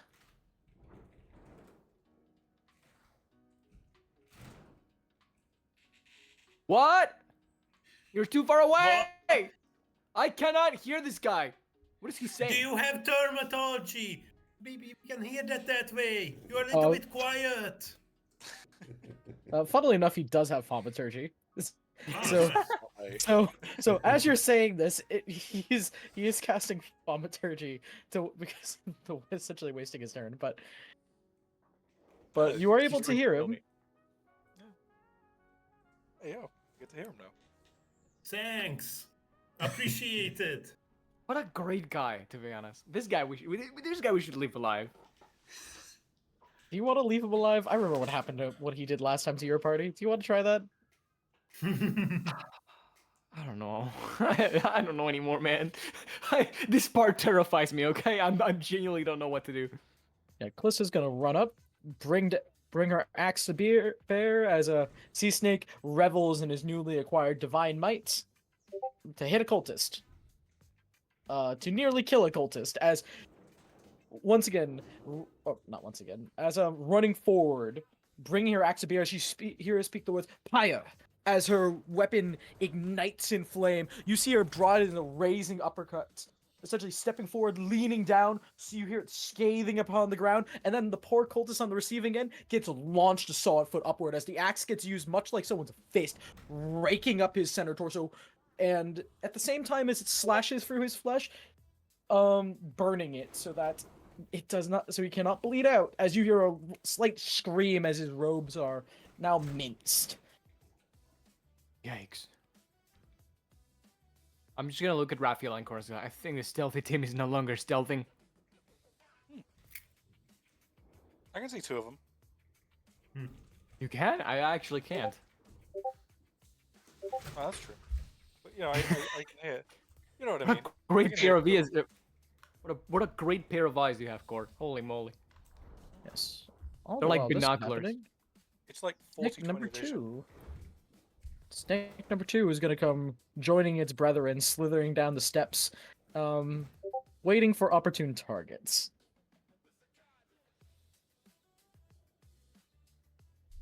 As these cultists, seeing their nominal allies, the snakes, start going, they're going to start charging you.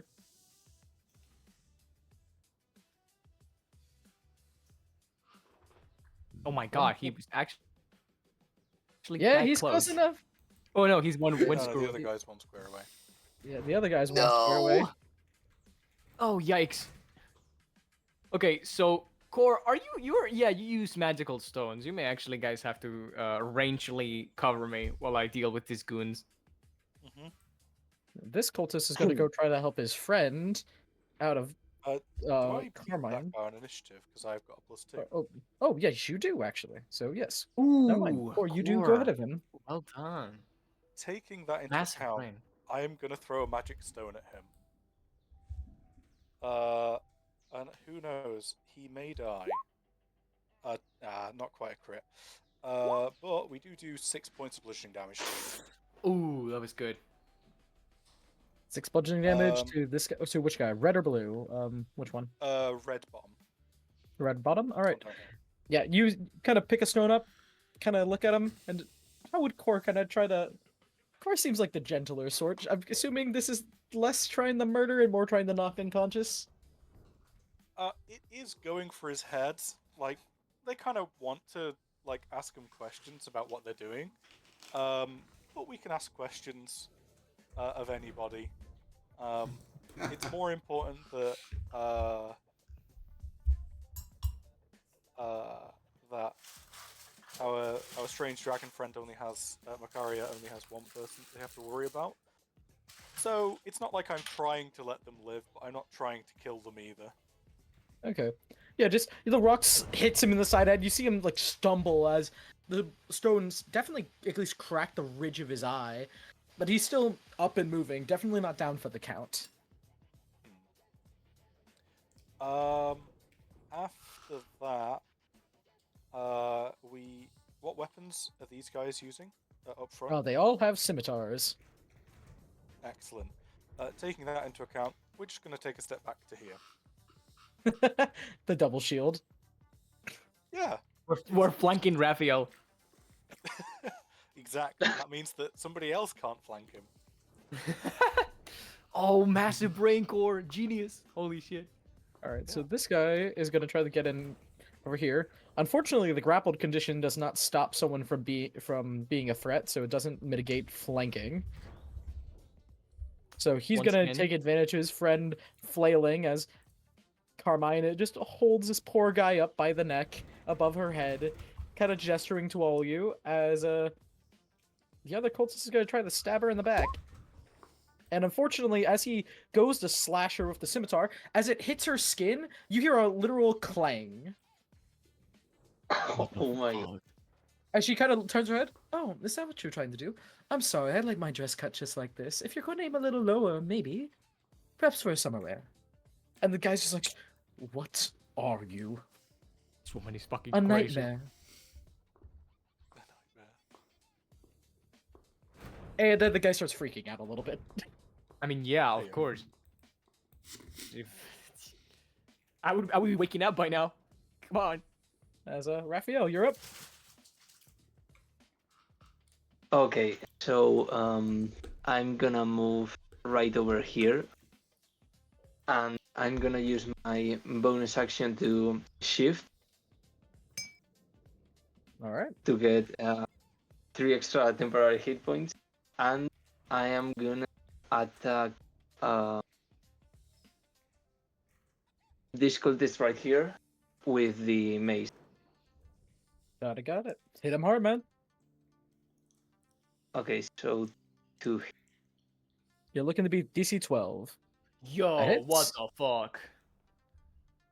And damage 1d16 plus 2, 7. Oh, Yeah. You bring your mace up as you what's your shift look like? Are you you're a shifter, right? Or, wild hunt. It's kind of dog-like. Okay. Yeah, just slowly becoming more canine-like features. Snout elongating a little bit, jaws becoming a bit sharper, canines growing into a bit of more of a snarling maw. As you see next to you, our good friend Raphael move forward, grasping his mace. And is it a two-handed weapon or a one-handed weapon? Your mace. It's one-handed. I have a shield in the other hand. All right. Yeah, kind of putting a shield forward, kind of interposing it between himself and the cultist before striking from the side with a crack, catching the shoulder. As you can hear, not much, but like the sound of flesh meeting bone as the hammer itself, as the mace itself impacts into it. And a pain groan comes from this figure. Like, as you realize that you have hit what sounds like a female, actually from the looks of it, yeah, a female human. Oh, yes. Probably at least fractured her arm, if not broken it outright. Regardless, you doing anything else, Raphael? Yes, Jesse's up next. No. Also, as this is all going on, Makara is like, "Oh, don't worry about me. I have these two." Okay, as my turn comes in, I just see my buddy Raphael, my fellow human, who is actually not a human, and I just see him turn. I'm like, what the fuck? Is anyone else here not a human? Is there a single person who's just simply a human? The woman in front I told of you earlier. The woman in front of you. I'm just human.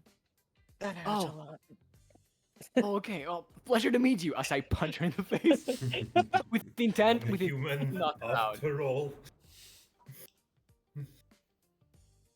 Ooh, first attack misses with what's up? 8, and the Yeah, second no, 8 one doesn't hit. is. Oh my luck! It's a 14. That hits though. Thank God for low AC. Those rolls actually kind of shudder my insides. Okay, that is going to be 6 bludgeoning damage. Yep. As you say, nice to meet you. She's able to barely dodge out of the way, mostly from Raphael's mace nearly breaking her arm, forcing her to the side. Unfortunately, that means she runs right into your arm bar as you bring it around to the side of her head, and you're a funk as the woman crashes to the ground unconscious. That didn't feel that good. Okay, I'm going I'm to. not a human. I'm not a human.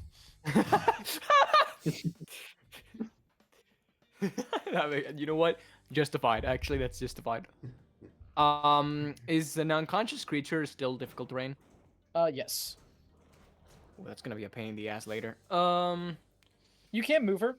If you want to use some of your movement, you can drag her to the side. It'll cost you like 5 feet of movement. Not hard. Not much. Oh, that's good. That's actually not that much at all. Oof.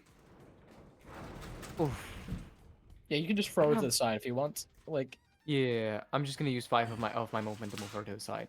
And yeah, you then... just gotta grab her arm and just kind of drag her over a little bit as you move Her forward. good arm, her good arm. I am not grabbing her like broken arm and just throwing it out. Like that is going to be unbreakable then, like unfixable. I mean, just like gently push her to the side with a little bit of my leg too, because I'm literally in the middle of a combat. I cannot afford anything beyond that.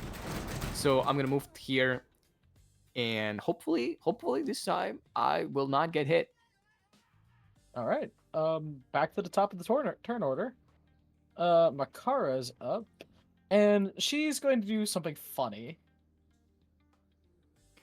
Please make me laugh, Makara. I need that. I need it right now. She's gonna be saying, "Oh, say hello to your friend here," and using the grip she has on the back of this guy's neck, she's gonna use his friend as an improvised weapon to punch him in the face. He's gonna hit. So this guy is trying to desperately not accidentally stab his friend, and she twirls about on one foot, bringing him to bear, and essentially using him like a impromptu hammer to try to knock them both unconscious. As a, let's see if she hits with her. Yeah, she hits with the person. Yeah, that knocks them both unconscious. As you hear just a horrific sound as flesh impacts on flesh, and she releases her grip, sending both of them sprawling into a pile of unconscious bodies and probably a few broken bones. And she's like, "That's two. How are the rest of you doing?" And she's gonna just cheerfully walk in the direction of these two cultists who are absolutely terrified of this woman. So those two cultists are KO'd, right? Yep, they're both unconscious, and actually, Oh god. she has enough stress points to actually the shift actually, as she says that her form once again elongating out, forming into that proboscis bird-like maw, the extended arms slamming forward in front of her, no wings but just flesh pulled taut, as she grows in massive size to now large, as these poor guys are flanked and terrified as you hear, "What the hell is that? I swear that's not human!" As it just, the figure just puts two of its four eyes to their faces, kind of gleaming with hellish red lights. Well, duh. Most of us here are not humans. Alright, Aru, you're up. Grumble, you're on deck. All right. So I'm in a bad situation, do I? All right. Let's see. So, okay. Technically, it's wouldn't help, but you know. So I would like to target the one cultist who is not Kalis. What is it called? Sorry, our barbarian. Damn it, names. But the Callista. top one. Callista? Callista. Yeah, Callista. Jesus I Christ. was I was gonna say, misremembering. Yeah, everyone has nameplates down, so it should help a little bit. I only see Aru and the core, but I will Yeah, that. Yeah, but anyway, bonus action hex once again because the other target died before 1 hour. Who are you that hexing? one. Yep, and Top or bottom? top that Callista attacked one already. And let's see. Let's go. And I need a in saving throw as I cast Mind Seal. Mind Sliver? Okay. Mind Sliver. Got it. Wisdom save or int? Int. 6. Ooh, that's a fail. 3 points of damage, and let's see. The spell is not the damage whatever you hit with the attack roll. Okay, it wouldn't hex wouldn't deal extra damage. So carry on. Yep, you just see, once again, unlike the other one, as you kind of focus your mind, as a small dart of blue light leaves it to his, you just see it for a moment, he coughs, then another, and then you start watching what looks to be like a red liquid starts leaking from his ears as this figure collapses to the ground.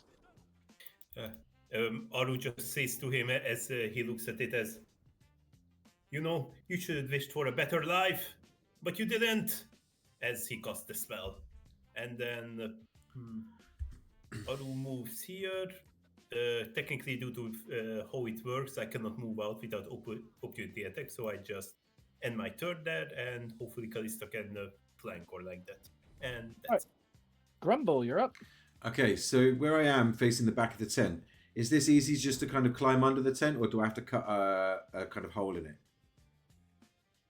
You can climb onto these tents, especially with your size. You Okay, are a small creature. Then I climb inside, underneath the flapping bit of canvas, inside the tent, have a quick look around, and as I'm doing so, I just start kind of mumbling a little tune to myself, which suddenly comes into like, it's not loud, it's just enough for me to hear. And you hear, and I'll say, truth is sharp, but lies are sweet. A painted mask, a shadowed beat, hear the sound or see the face. But don't look too close at me in this place. And I will cast Minor Illusion. And I will have a copy of the standard, like, whatchamacallit? In fact, yeah, I don't know if I can even do this. I want to try and cast the Minor Illusion of one of the cultists over my own self. So it looks like there's a cultist walking along that ridge. You can certainly do so. It's a silent illusion, though, so.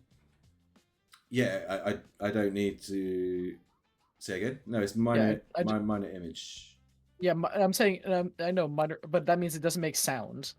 If That's you're fine. making an image, you can. That's fine. So just wanted to give you a heads up. No problem with that. Right now, I don't want to be making any sound. I want to be as stealthy as possible. But if anyone looks my way, they don't notice it's me. Is the idea? Yep. Using your previous stealth check. Yep. There's just a cultist there now. For the Okay. rest of you, who are able to see it, there is another cultist hiding underneath that. Well, I'm not going to stay there. Tent. I'm gonna keep on going because that'd be sorry, that one would be 30, and then I've got my action still, right? Yep, you certainly do. Cool. Then I'll move to there, and that is my turn.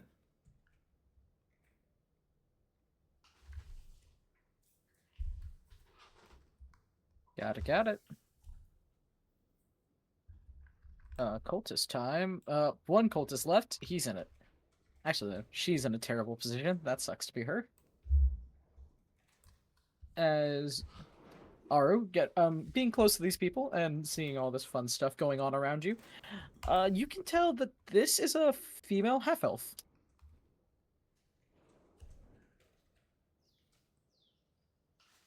Doesn't matter too much. She's trying to stab you. Misses entirely, though. All right. Just kind of strikes past your head, and you're just able to just kind of lean to the side as the blade just goes past you entirely.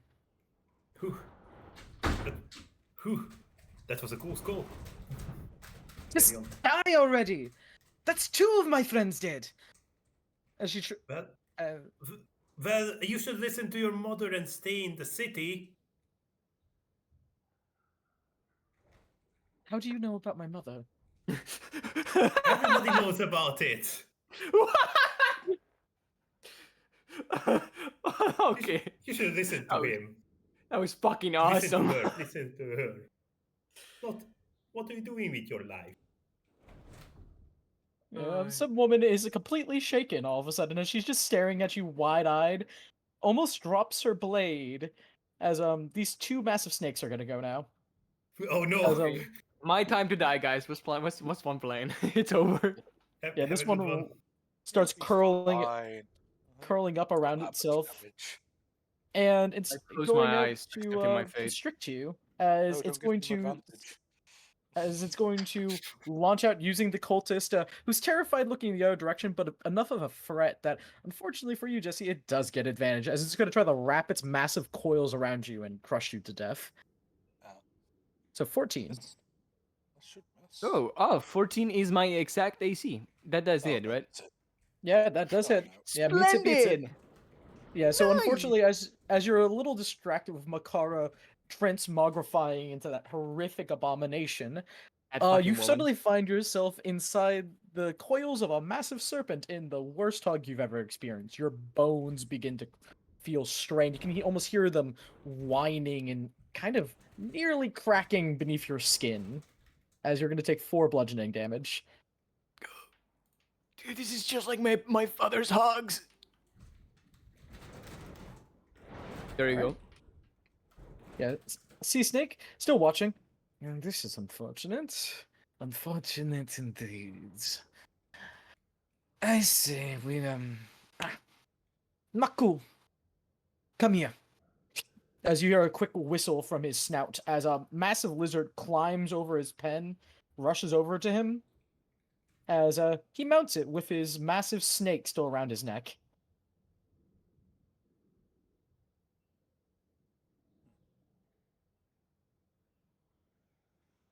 As that's all he can do for this turn. But now I gotta roll for the giant lizard's turn. 13, huh? Would you look at that? And, What oh, is his cool. dexterity? I think it's higher than Callista's. Yeah, that's what I was going for. Yeah, that's good. Yeah, it is, I think. Callista's got a... Oh no, they're tied actually, so roll off. Oh, damn. Evens or odds? Call it in the air. Evens for Even. Callista or... Okay. I'll take even for Callista. Alright, unfortunately it's odd. Lizard Fuck! goes first. I am the problem. It's all good. fucked everything I touch. Yep, as big lizard boy over here is gonna... Well, he used his movement to come over to him, doesn't he? Is it all of its movement though? That's the issue. Because Oh, giant sure. lizards actually have quite a bit of movement. Yeah, I think like 40 or 50. Oh, only 30. Never mind. No, yeah, no, it's exactly that actually for his climb. So no, it does actually have to use all of it. I thought it was a little bit more... But yes. Speedy. But yes, Callista is now up.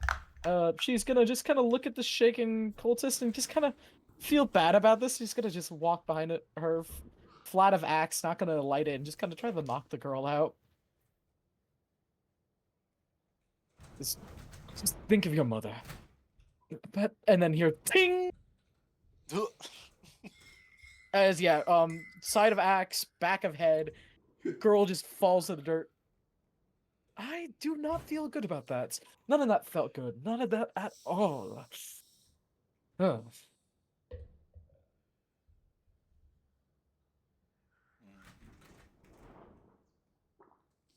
Also gonna look up there. How did you know about her mother? Oh yeah, he's not here. No! No, the roleplay No. moment. Fuck! Dead, gone, and It should have buried. been me. Everybody knows about her mother. That was so fucking funny because I was like, that actually sounds like something that these people would get like told.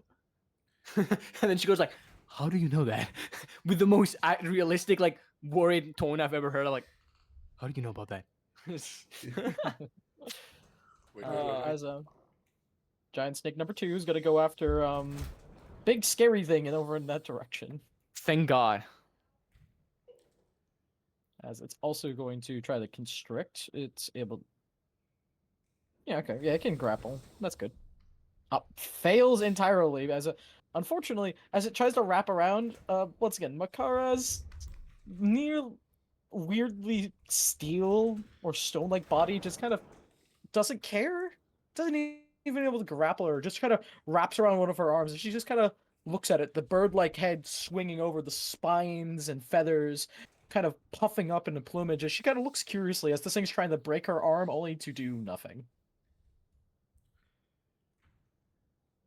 As a cultist, these two cultists are hating their lives. They're in the worst spot here. One's gonna attack Jesse at advantage. 22. Oh yeah, actually that doesn't hit. Yeah, I'm you lying. wish. 5.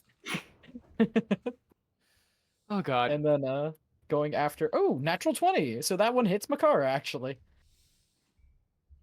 You know, Good I for kind of them. panicked. On the bright side, I didn't get the natural 20.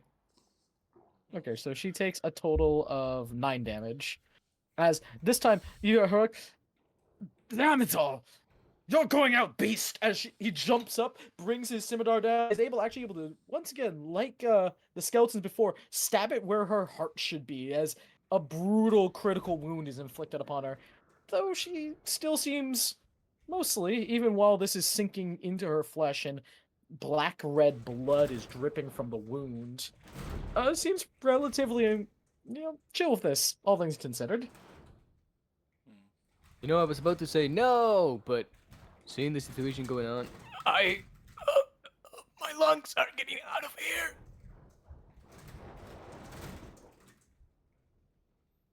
Can I hear them pop out? Core, you're up. Raphael, you're Pretty on much. deck. Okay, okay. First of all, I'll take a step to here, and I will throw a magic stone at this guy. And we're Big just snake. yeah, at the big snake. And we're just kind of hoping a 13 hits. That does it. Barely. For 8 damage. Yeah, you And you. then- Yep. Sorry. Finish your description. No. I was gonna do more tactical movement stuff. Okay, yep. As you're able to just throw the rock, it isn't able to free Jesse, unfortunately, but it does leave a massive impact. As you can see, a literal dent form in this thing's flesh, where its ribs must be broken from where the stones slams into it. Next question. If I have multiple sources, if I'm granting multiple sources of advantage, do they cancel? Yes. Or Oh do no. they all cancel?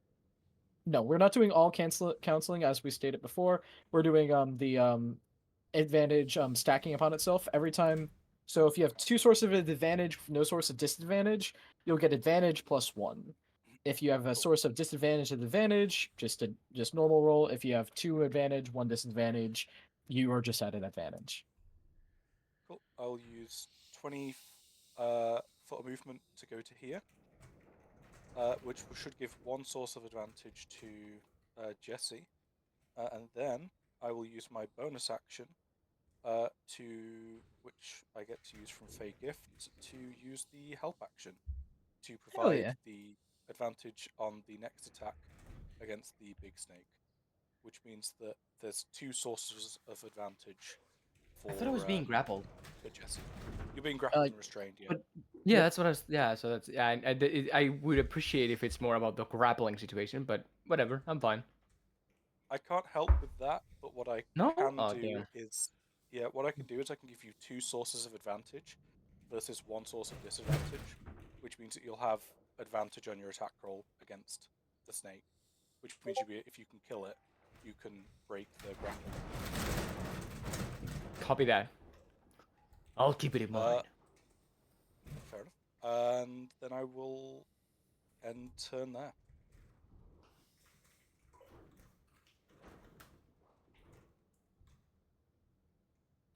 All right, all right. So next up is Cultist, who I think are all they're all unconscious. Raphael, you're up. Okay.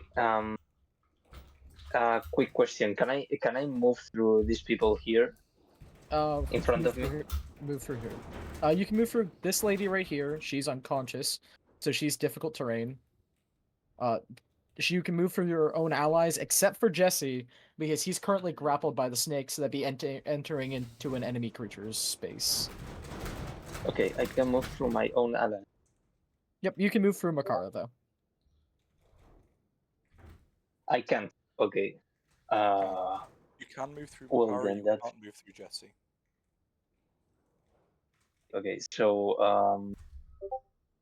Yeah. there's a little option. I think I'm gonna move right up here, and yeah, just the maze again. Okay, who are you attacking then? The cultist right here, All right, roll the the one hit, in dude. front of me. Okay, please. My PC is a bit slow right now.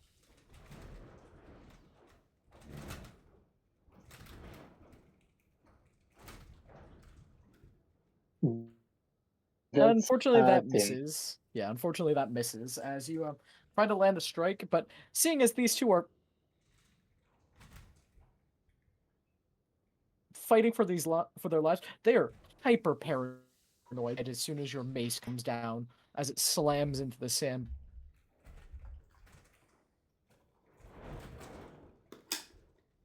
No, Anything else that's for your turn, Raphael? All right, Jesse, you're up. Aru, you're on deck. Be ready for that. And Grumble, you're following. Okay. I'm going to ungrapple myself. That is an athletics check, I imagine, right? Yep, that's athletics checks against the snake. The snake's DC. Yes, Which is DC 14. okay.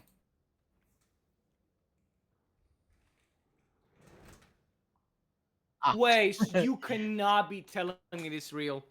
Well, I guess I'm not doing anything this turn. I guess that's at 7. Yeah, as you try your best, try to struggle or squirm your way out of this thing's grip. Unfortunately, it just shifts some of its coils, and you find yourself back where you were before. Your ribs feeling like they're about to snap. Restrain. I imagine it doesn't let me to do anything, right? Just give me a second. No, it does not. Because I am grappled and restrained, right? Yep, grappled and restrained. Ooh, wait. Unless you got a spell, actually, No, it doesn't wait. need like a. Hold on. I could just become speed. Yeah, okay, that's attack rolls. Yeah, creature has defense. Okay. Grapple. May I, if you are doing it this way, because I am assuming because Sense of Doom says it so. I think. May I take the potion of healing that it was given to me as a bonus action Yes, to yes, heal you can. myself? There you go. Please don't roll like shit. Please don't roll like shit. Please, I'm begging you. Harry's! I thought in the Okay, house that's good enough. rules. I thought in 7. the house rules it was full healing. If you use it as an his action as an action, not as a bonus action. Oh, Copy okay. that. So yeah, that's gonna be 9 HP, and at least I get to do something. That's good enough. My turn is over. All right. Makara. I just wanted to make sure that I couldn't do the bonus action or anything. Oh, Oh yeah, she's able to make 2 attacks now because she's in her monstrous form. Fun using a bonus action. So plus 7 to hit. 18. Second attack misses because it's 9. So a d6 plus 5.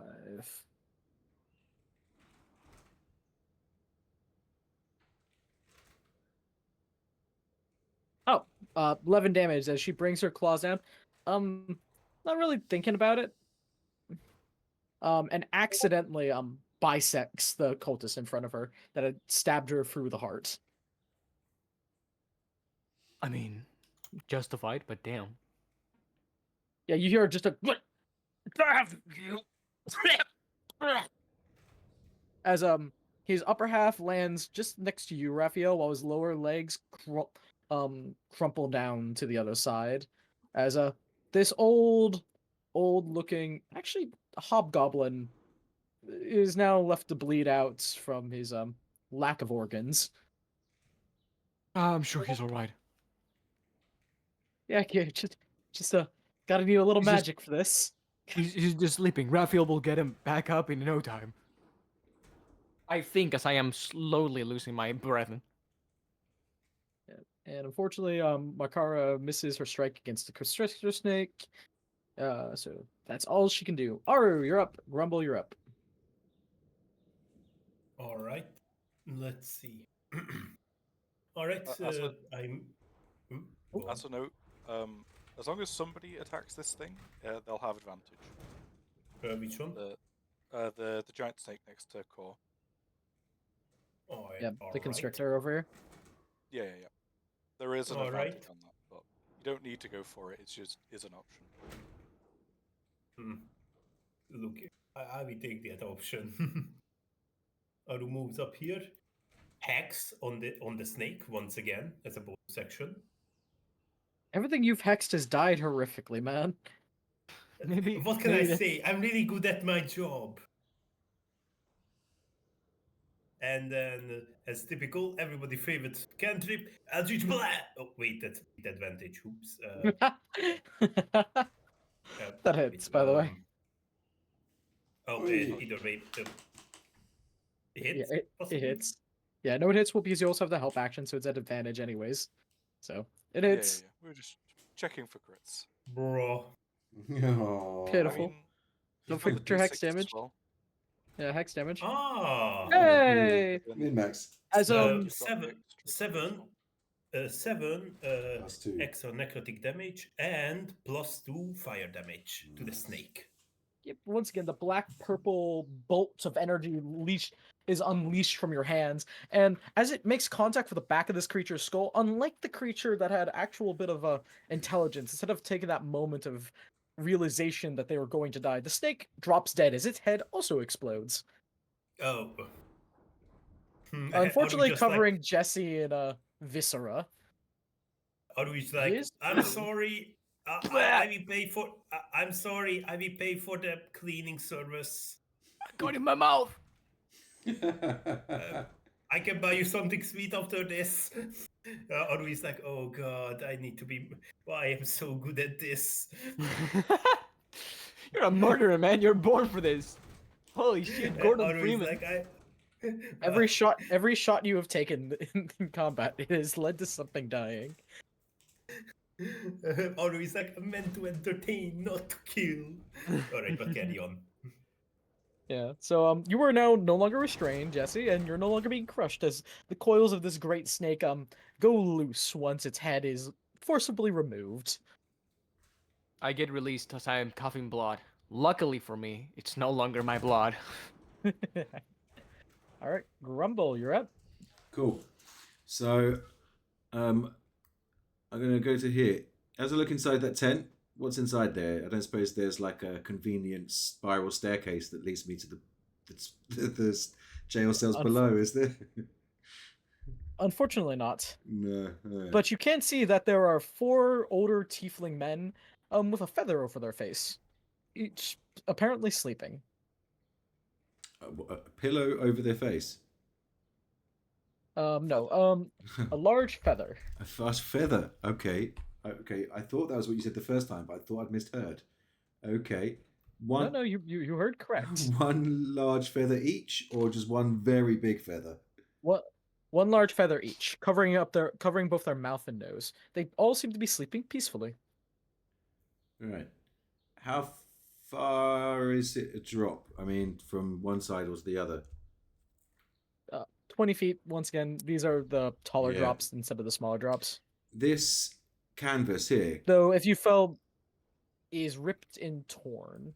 If you want to jump down onto the barrel over here, you can drop the distance to 15 feet, or circle about, about the But with the or you can just climb down using the rocks. You can make me an athletics check with it.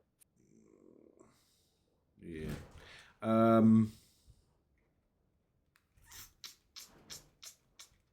That is frustrating. Okay. Not what I was expecting to happen. I'm gonna have to attempt to climb down, I think, because there is no other real option. Can I not be acrobatically leaping from one thing to another rather than using athletics? I can justify acrobatics, but that means if you fail the roll, you'll be taking fall damage. The athletics checks means you just would be making a climb. But what if I failed that? Athletics would mean that I would be tripling the amount of movement used. Essentially, you just find bad footing, and it'd be extremely difficult terrain. He doesn't trust his own strength, so I'm gonna go with the acrobatics still. Let's hope I don't fall. That's Don't worry, 24. It's unlikely to knock you unconscious. Yeah, no, you're easily able to kind of find a spot, leap to part of the stone, leap down onto one of the barrels, steady yourself over a moment, and then able to leap down once again all the way to the stone floor beneath. Great. I will approach the jail cell and look for keys if there's needed, or if not, try and. There's not even keys. It is just a wooden parapet with a bit of rope tying it to the frame. Cool. I untie the rope and make my way inside and take a feather off the first guy. Yep, you hear. Even when I remove the feather? Yep. You remove the feather and the man continues snoring. Huh. Poke him in the face. 5 more minutes. I backhand him. You're a swap, and he's like, oh, what? Hello, I don't believe I know you, scaly lizard folk. I've put my finger up to my lips as if to say "shut up," and then like I start removing the feathers of the others and kind of suggest that this posh tiefling slaps the others. Sorry. Yeah. No, I was gonna say no. That's a fun bit. As he's yes, I will do so. As yeah, that'll be the end of your turn. Yeah. Doing anything else, you would only be able to get one open, unfortunately. Sorry. All right, I want to see if this. So helps. each of You them would is not- each of them is closed in their own separate cell. No, they're in the same cell, but I'm saying removing a feather is An action. Action. Gotcha. Not an action. Sorry, it's an item action. It's a item interaction. And I've Like already with the done one. environment, and then it's an action to wake him up. Okay. So you can only get one up this turn. No problem. Cool. So yes. Are there any cultists left? No, these cultists don't exist. They're dead or unconscious. Oh, There is Jesus. one left. There is one left. Yeah, this poor bastard stuck in the middle of everything going on over here. Let's see. Raphael Snake's will deal turn. with him. So yeah, with Snake on hand. Yeah, this is going so well. Uh-oh. Beep beep. 30 feet of movement. Climb over here. Gonna use his hasted action. To continue pushing his mount to keep going. As it skitters up this wall. It's like, yeah.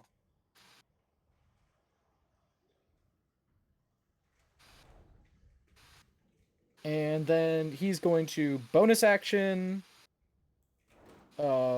spiritual weapon as a snake fang like dagger manifest over Kor's head, floating in the air. Let me go get a token for it. Nah, you don't need to do that. And then it's gonna strike down at her head. Uh-oh.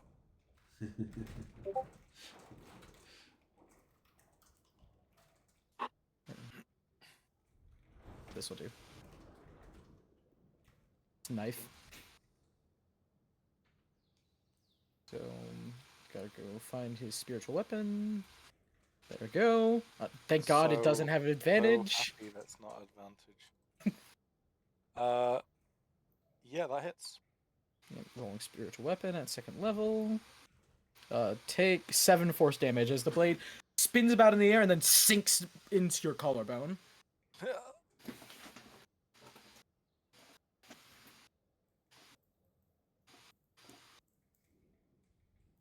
And what else can he do? Oh yeah. Gonna roll me a quick insight check just to see who's injured. Okay, doesn't know.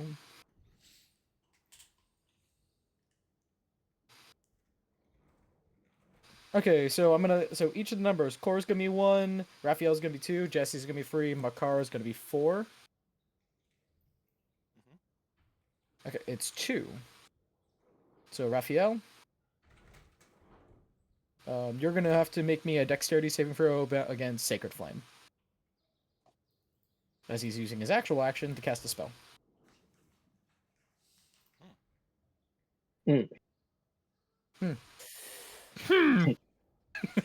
make it. You'll survive. Take free radiant damage as a bolt of divine flame descends from the sky right into your arm. Okay.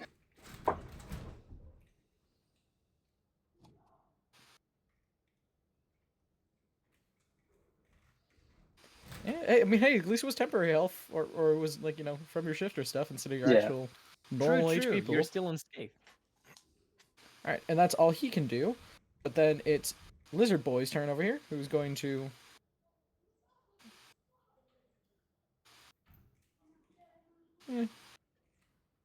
Oh no. Yeah, he could do something funny because then there's the giant black snake on his neck. The 3-piece combo, guys. The combo meal. Oh god. As he's gonna leap over here. The snake's gonna. Oh, I accidentally took the cultist with me. No, go back to your corner. As gonna jump behind and leaving the snake behind to then get back on because of movement, because these guys are tactical bastards. Gonna try to grab Callista. Unfortunately miss. Slither back onto the lizard, and the lizard's gonna run away using the rest of its dash. Attack of opportunity, maybe? Attack You know, Callista is getting an attack of opportunity. I'm just running through the plan.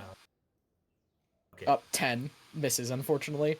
As she tries to take a swipe at the lizard just kind of almost swacks her with its tail as it suddenly jumps up onto the stone, grabs onto the wall, and scuttles up some more before hissing and roaring as he snake's like, "You've harmed many of my allies and friends. I will take pleasure in putting you all in dirt. It shall be so much fun in that regard." Mr. Bond. I wasn't expecting you. James Bond. James. Bond having its throat. I'll call ambulance. Callista's gonna look up this, realize she can't really jump up a wall, and doesn't want to get, like, kind of thinking twice about maybe getting close to this person. It's gonna run over here and grab a rock and throw it at him as a improvised weapon. Good Callista. Yes. Smart Callista. Go, Callista. Go for it. The power of Callista monkeys. together strong. Monkeys together strong. Barbarians together strong. That is done. Stand together. Unfortunately, she rolls a 11, and that misses entirely as she tries to hit Sea Snake in the head. Though for his hasted speed, he literally brings up an ornate dagger with a snake-like eye gem inserted into the actual pommel and just knocks the stone away out of the air. Try better. It seems you are so unskilled. As he flicks the dagger into a readied position. So, Snaky Boy over here is gonna go. Gonna try to constrict again. Oh, that. Does that hit? That might not hit, actually, with her. Against who? Makara. Makara has 20 AC. No, she's just under 20, thankfully. She's one ASI away from getting 20. Jesus Christ. Yeah, you wanna know the stat array she got from one set of random rolls? You can What do did she random get, DM? rolls. What did she get? I know there's possibly 2 18s and a 6. Oh, she rolled a 9, a 5, a 17, a 13, and an 18, and a 20. Jesus Christ. Okay. That's so Splendid. much. And So then she got like 3 negative numbers. That's insane. She has So, some subatomic stats. Yeah, unfortunately they are balanced out by her god awful intelligence. Hey, let's go for a chess tournament. No, not again. Unfortunately, yeah, that does hit barely. So that means Bakara's getting grappled by Giant Snake over here as it wraps across her form, trying to crush her into paste. Oh, not rolling attack again. They're only 4 damage. They're rolling awfully. Why am I'm rolling 2s on d8s. Ugh. I have been the one to hex you. Well, be careful My about courage that is running hex. through your veins. Last cultist. Yeah, last cultist is gonna try to do something. Gonna just desperately try to stab Jesse in the face, or slash his throat at least. God, I My can see you precious guys doing face. that. It's so distracting. 14. That hits once again the exact number they need. Not Plus, a one more, not a one. Oh my god, 7 we're slashing back. damage. As with a yell and a scream, ha! As he kicks you right in the knees, and then just brings his blade right across the center of your chest. Just slashes right across. It genuinely does. I have no ability to dodge it. I pretty much goes like, I cough everything and go like, I'm free, and immediately just happens. Like that just happens. All As right. I just get blindsided by that. All right, Core, you're up. Raphael, you're on deck. Yeah. So. Do keep in mind that Core, Raphael do have healing potions. Do not forget. Yeah. I Yeah. do. I also have the wonderful healing word, as I snap my fingers and I point at Jesse and I say, "Hey, Jesse, get back up. We need you, please." And we'll heal him for first level 6 healing. That's actually really good, actually. Yeah. Then we're gonna move 15. Yeah, your wound is nearly complete erased as the healing word causes the flesh that were separated from the blade to start knitting back together, only leaving a faint scar where it once was. Though We'll it still just is run slightly back red. to here. And then the cultist, we are going to pull out this gnarled wand again, point it towards them, and just say, perish, as we'll cast Chill Touch. A 19 hit for 4 points of necrotic damage. Yeah, you hear that. He hears that, and then that horrific necrotic hand that manifests from the ether grabs up onto his arm, and you start seeing his rightmost arm wither away as he just screams as it starts, rapidly aging him, but unfortunately does not kill. Though Raphael may make up for that in just a moment. But that's Oh, I'm not gonna.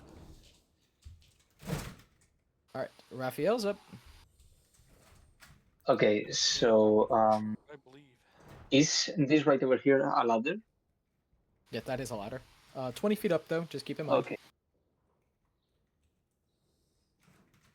Sorry, Core, were you asking something? Sorry about that if I interrupted you. No, I wasn't asking. I was just saying. It's all good. Sorry about that. No, it's all good. Okay, if I move here, right here, can I see the lizard? From that angle, no, you would not be able to. Yeah, makes sense. Okay. I'm gonna. I think I'm gonna sprint, like right You do have a guy here, with a flame maybe. view. Remember. Yeah, you will take an attack of opportunity if you do that. That cultist is not dead. Yeah, but Jesse's turn, so I think he'll be able. Yeah. Okay. So I think attack I'm of gonna opportunity sprint, coming your like, way then. Yeah. Take 2 slashing damage. Okay. As you quickly reprioritize targets, paying no heed to this last cultist who slashes, barely nicking the back of your hand as you run your way up and climb the ladder to go join Aru and Callisto upon the cliffside itself. Able to see Snake in all his splendor, a slight golden glow around his frame, as the well-dressed and surprisingly well-spoken lizard folk upon his mount, with his black snake around his around his neck, much like an oversized scarf, stare down at all you with a thinly disguised look of contempt. Hey, how is it going? How you doing? Brilliant. Oh. All right, Jesse, if that's all you're doing, Raphael. Yeah. All right, Jesse, you're up. I just look at this guy, go like, "You're gonna pay for this." As I just, with a very painful, with my entire body like burning from the pain, I just go for 2 punches to knock this guy out cold. One is an 11 because God Misses. hates me. And the second Misses, one unfortunately. It's is also an an 11 because God hates me. Would that be enough for my turn, DM? Yeah, that would be. As unfortunately, as you swing wildly, he's able to kind of jump back. Unfortunately, almost into Makara's grasp, who's currently dealing with the snake, unable to help you in this moment, Jesse. But he is still significantly injured and definitely wary of you as he holds his blade just high enough aloft that he can try to make a strike for your neck the next time you make a move. I love it how like Raphael was like, "Yeah, you got this, and then two strokes. I ain't got this.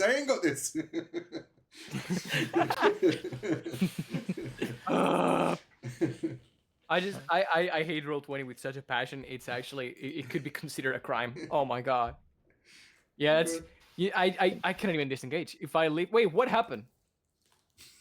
Well, no, he's already used his attack of opportunity. So Yeah, can't- he's just you can run certainly. He uses attack of opportunity on Raphael. I didn't But he even ran I past. did not even notice that I got healed by Raphael. Holy shit. No, you got healed by No, I didn't heal you.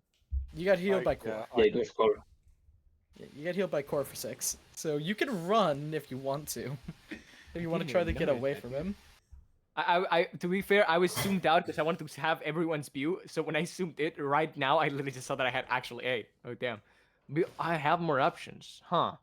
So I don't have to just die? Goodness gracious, this changes everything. Fuck. So the blood sucking dragon is literally fighting the snake over there. Corey's over there with 3 HP. I could.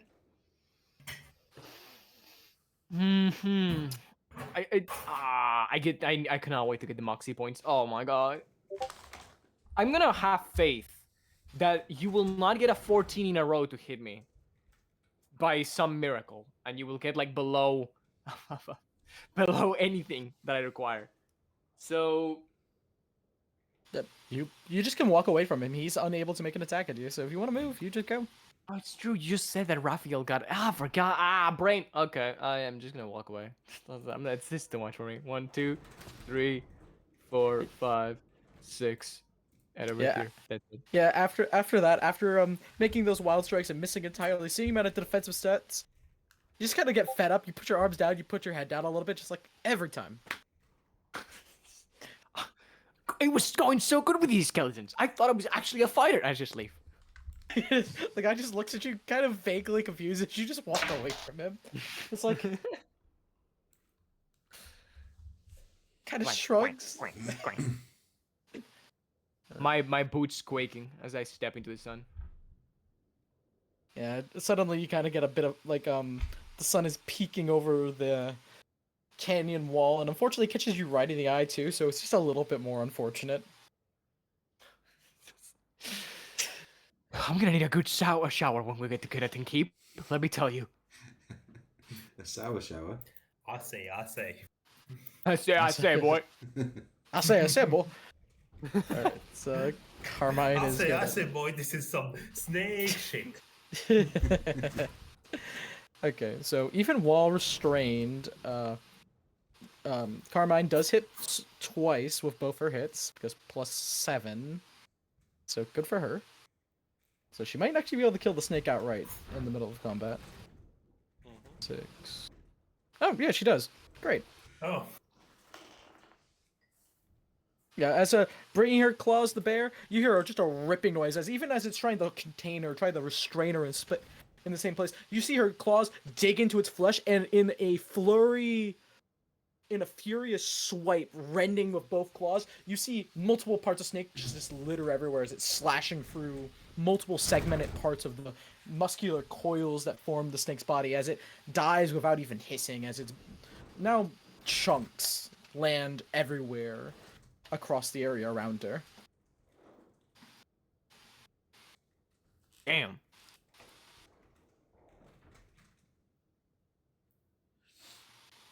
Alright, so that's another snake off the initiative order. Aru, you're up. Grumble, you're next. here. all right. Let's see. So, all right. So you guys can handle that one cool test, right? The cultist is unconscious. She's Not this one. oh, I that was one. referring Yeah. to Jesse. Oh. So, Sorry about that. I'm going to target our dear lizard friend, not the giant one, and and not neither the snake on his neck. Who is it called? Anyway, basically the cool trader. First of all, Hex. All right. Who are you hexing? The cool trader, the lizard folk. All right. Hex is applied as once again that invisible shattered lamp that only you can see wraps around his head. Yeah, and I forgot to mention this because it was not that important for this one. He has disadvantage on, strength checks. Why not? Okay, sounds good. All right, so Eldritch Blast! Misses entirely. No! Okay, fair enough. As unfortunately as you try to take advantage of that to make sure that you actually hit him using your hex, he almost like watches your spell manifest around his head, kind of idle curiosity, and once again bringing his dagger to bear, slashes for your spell, redirecting it into the canyon wall with a contemptuous swipe. All right, I did what I can. Good luck, and he moves into this bridge. I am not into melee fight, and carry on. What, you don't want to get hit by a dagger of venom? Shame on you. Exactly. I will wait 3 levels until I get that unlock. All right, Grumble, what are you doing over there with the prisoners? Oh, As wow. the other man has used his action to, remove the feathers from a few others, as they're all kind of talking to themselves, a little surprised. But, like, no one's hurt though. There's not even a speck of injury on any of these guys. Okay. Well, so everyone is awake now, or I still one guy I have to. Everyone's awake now. Currently. Okay, cool. They kind of woke one up, and then the next person woke the other person up, and now they're all awake. I go to think of trying to explain to them what's going on, and my mouth opens and closes. My mouth opens and closes, and I just shrug, roll my eyes, and go. It's probably best that you follow. I don't have any weapons that you can borrow. And I just kind of start. Certainly, we do not need them. The cultists, well, not all of them. Some of them were a tad aggressive, but most were very friendly. Sandwiches, food, treated us very kindly. Especially that harpy up there. Well, if you'd rather stay, I could tell the others and we'll come back another day. Oh, no, we'll come with. That certainly we'll come with. It's not in our nature to merely sit back. But just, it's very well. As all 4 do will follow you, but they are on turn 0 of initiative. Yeah, that's cool. Now that the gate's open, they're awake and they seemingly uninjured. I kind of don't mind so much that they're like that. So 5, 10, 15, 20, 25, 30. I'm going to grab a...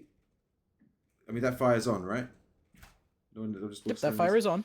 Okay, I'd like to grab a kind of like torchy style piece of stick so I can grab it. This is on fire. And... Easily able to. Thinking that everyone's probably dying, and I'm going to grab the stick and come out here and try and do a quick assessment of if I think that if my friends are alive or dead or not. And if cool. What do I need to do? I was gonna say, even with your sunlight sensitivity, you would be able to tell. Looks like all your friends are alive. Maybe a little injured, but certainly alive and kicking. Right, so I lean forward with the lit torch towards the canvas, and then I notice that everyone's kind of alive. I'm like, Oh, plan B not necessary. and I put the stick down and stamp on it. And I think that's my go.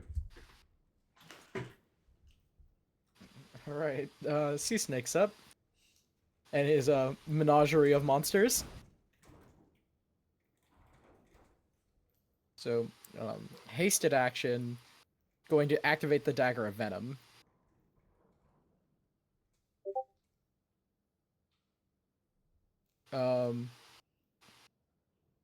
Then he's gonna go Speed Blitz Callista down there.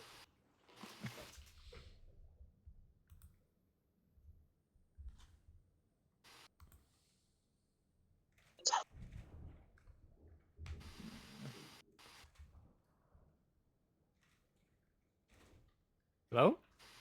Hello, what's up? I don't know. People are like so quiet. I thought it was like, did someone talk to me and I was not there or something? Ah, that sucks. Unfortunately, he misses. That's a shame.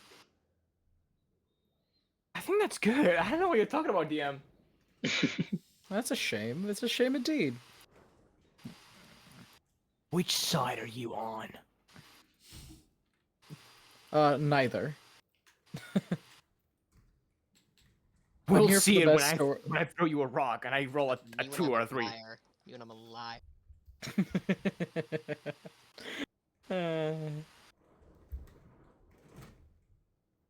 All right, so he's got his menagerie of monsters to continue his bidding. The snake's gonna do what it did before. Gonna wrap around on the other side of Callista, hanging off the wall, and they're gonna give themselves flanking. Because they'll be directed by sea snakes, so advantage for both. Bite from the giant lizard. A constrictor snake grapple attempt for 15, which unfortunately hits Callista. And she's gonna take 8 damage as the snake is gonna drag her onto the back of the lizard. Now Jesus being Christ. pinned to it, and the lizard's going to take this as a fun moment to go up the wall. Oh, come on, man. It's like, I'll be taking her for the moment. It seems like she's a bit hardier than the rest of you. And you're, get off of me! Certainly not. And do not struggle too much. Jacques was not a fan of his prey squirming around. He will drop you. And looking down this cliff, that's going to be quite the fall on your unfortunate pretty head. Oh shit. Okay. So, yeah, Callista's up there now, along with sea snakes, and then he's gonna move his sacred weapon, because of course he is. His spiritual weapon, not sacred weapon,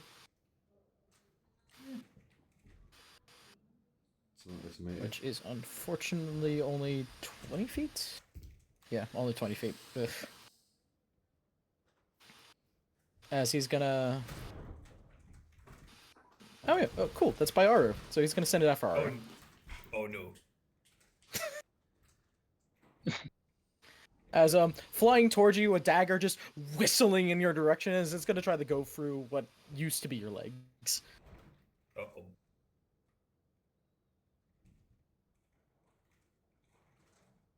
$15. That's it. Alright, take 6 force damage as the blade punctures through the vortex of blues and purples, and unfortunately it's magic biting into your ethereal form.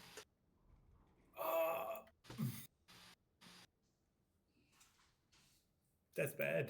Very bad. Alright, so Callista is gonna attempt to attack sea snakes, I guess. Because she doesn't want, because he is right, that is a 60-foot drop, and that's gonna suck. Actually, it's a 50-foot drop. Yeah, just not a good time. She's gonna try to recklessly, forcing her way to kind of tear the snake away just enough to try to land some hits upon him at normal. That hits. That hits. Spiritual weapon is concentration, so this could be bad for him. Not in 2014, it isn't. Oh, oh yeah, it that's isn't. only- Oh, Yep. oh, then he should have been. Then he should have casted Shield of Faith on himself. You can't Alas. make the attacks if you want the if you want to cast another spell. Yep. only can use the spiritual weapon or cast a spell as a bonus action. Yeah. Both of them cast a bonus action. No, I know it's not as a bonus action. I said he should have used it instead of activating his dagger of venom, seeing as he has 2. Okay. Because he has the hasted attack, and he could have used his actual action to cast a spell. S- Shield of Faith is a bonus action spell. Yep. Never mind then. Oh, well. I am apparently forgetting my spells. I'm thinking they're other spells. Yeah. Oh well. To be fair, Oh, he's well. always good to AC, so. Oh. I mean, yeah, that's 25 damage. Yeah. Yeah, unfortunately, striking twice. Callista does a significant portion of damage, burning through the beautiful clothing that he was wearing. That must have been at least like a month's worth of work from some poor tailor, but now ruined in but an instant. As Sea Snake snarls, "Alright then, we're playing that way." As he looks to his snake. The snake nods. And it's planning on dropping Callista on the next turn. Okay. After crushing her a bit, because, it's a free action. Bonus action to ungrapple someone. So, next up on the listing is the singular cultist who's left. That motherfucker. He's got nothing else to do. He's gonna go run after Core. Yeah. Because he's not fighting the weird demon monster thing over there. Mantis, look out! 45% chance. Alright. Let's see if he hits. That's 45% chance of him hitting you. And if he hits, I go down. Yep, I'm down. And so the courier meets his end. I cannot fucking believe Yep. this. Able to just run forward, leaping forward with a two-handed slash going from left to right over Core's chest as she's unfortunately dropped to the ground from the slash.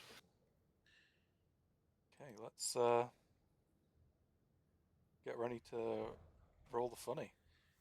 Funny, indeed. Raphael, you're up.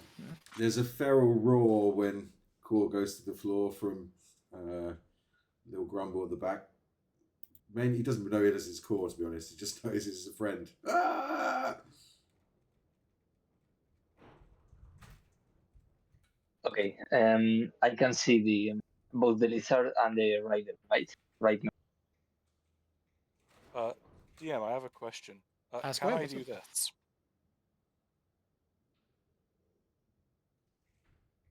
Yes, you can. It doesn't require anything, right? No. Oh, yep. Then you do. That's pretty neat. Okay. I'm gonna try to cast a command on the sea snakes to dismount. All right.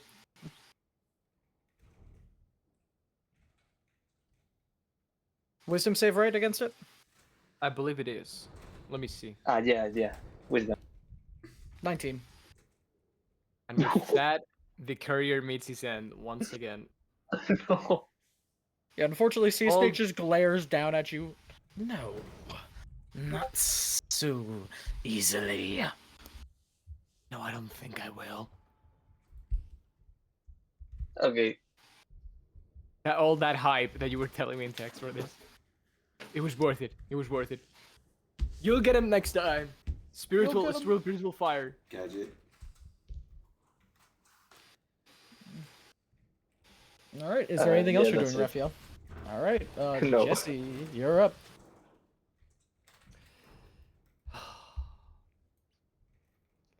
Good. I'm just gonna get close to this guy with a little bit of like Beat a him slow up. pace. I'm just gonna go like, why are you even doing this? And I'm just gonna like punch him. Okay. I believe I'm gonna.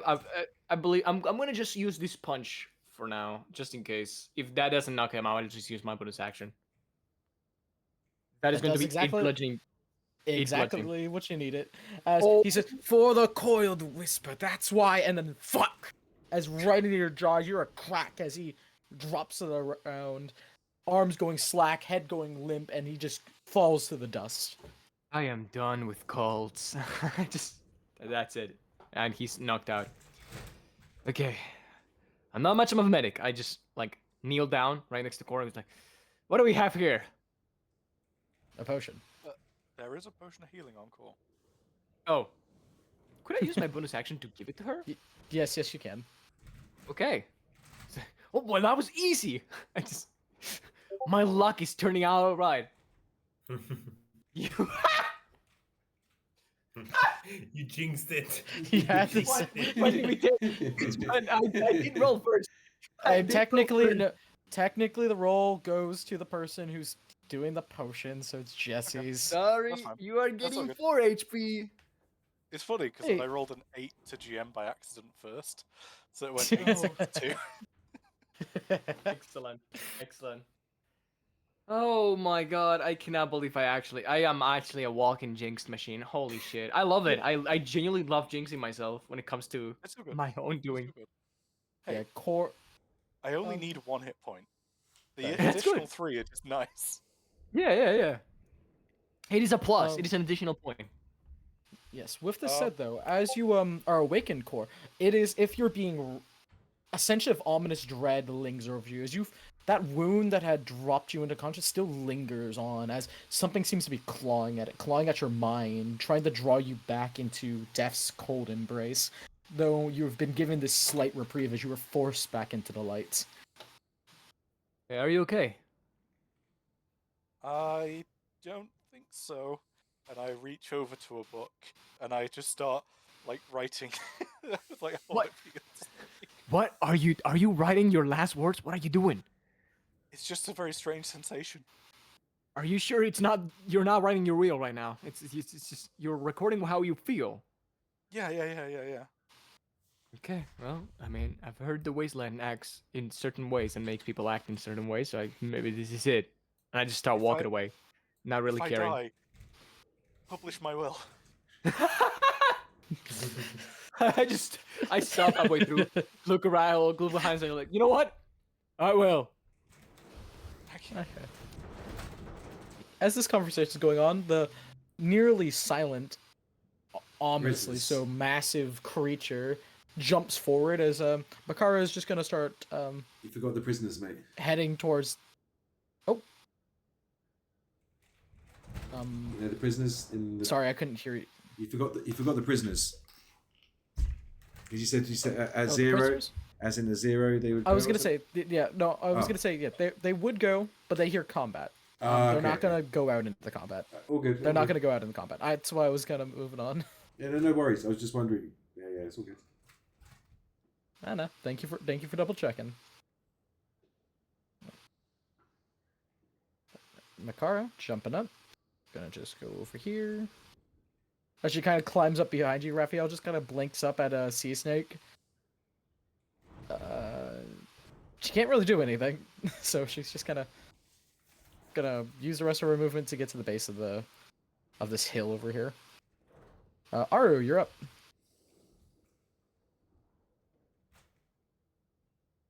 Oh, your mind. Sorry. Okay. So in the situation, basically, Callista was currently grappled by a consorter snake that currently holding on to the lizard, and that's riding a giant lizard. Yep. There is no way I can do anything to prevent his falling. You might be able to, but you'd have to have like feather fall or something. Yeah, I am the warlock. I already cast the one spell I have. Alright, let me check it. Okay, it looks like they are still in my reach, so Eldritch Blast! All right, who are you shooting? Sea snakes or? Sea snakes. Yeah, sure. That Alright. is my hexes. Go for it. Go for it. Alright, how far are you from him? Oh, not close enough. All right, yep, that hits. Alright, and afterwards, so first damage. 2 All right. plus. That's a Alright. 7. an additional 2. That's total of 9 points of damage. He has not resistance to any of the following damages: necrotic, force, or fire. Let me double check real quick. As you slam an arrow shot, and it's nearly killing the man. As you see his once resplendent robes destroyed completely, revealing only bare white, blue, and green scales that are slowly rotting and aging from your bolts. Some burning as they turn to ash as he snarls, about to lash out at Callista. Right. But he's not I see dead. That's bad. That's real bad. Especially looks at the magical knife that's currently next to him. Question: Can I? That's an option to move here. Yes. All right. Adu is like, get this knife away from me. And that end my turn. Yeah, it takes his bonus action to move the thing, so he cannot cast other spells, though he may be reprioritizing what spells he's casting in this next turn. Grumble, what are you doing over there? Okay. I think Grumble's going to think he's done a job well done and realise he's too far away to do anything. And going to go and have a look at this weird stone thing. It's a massive stone monolith made of blackened, polished obsidian, capped off with gold, interlaid with many hieroglyphics that you cannot read or understand, though each of them is filled in with the same golden lettering.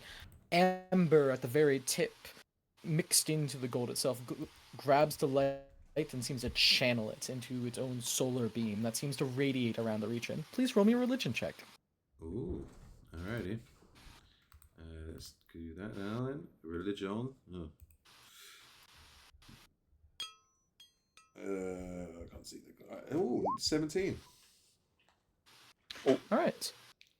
Drawing upon information you've learned, mostly that of some of the rumors you have heard from around Al-Karat about the Anubian Empire, you know this is an obelisk of Anubia, one of many that exist throughout the Great Desert and into the Beastlands itself.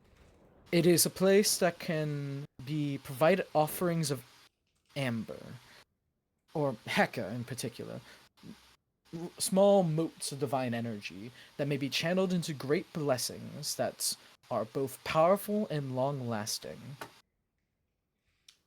Okay. Realizing its momentous kind of implications of this religious structure before me, I kind of drop to my knees and start praying. Alright, roll me a secondary religion check. Okay.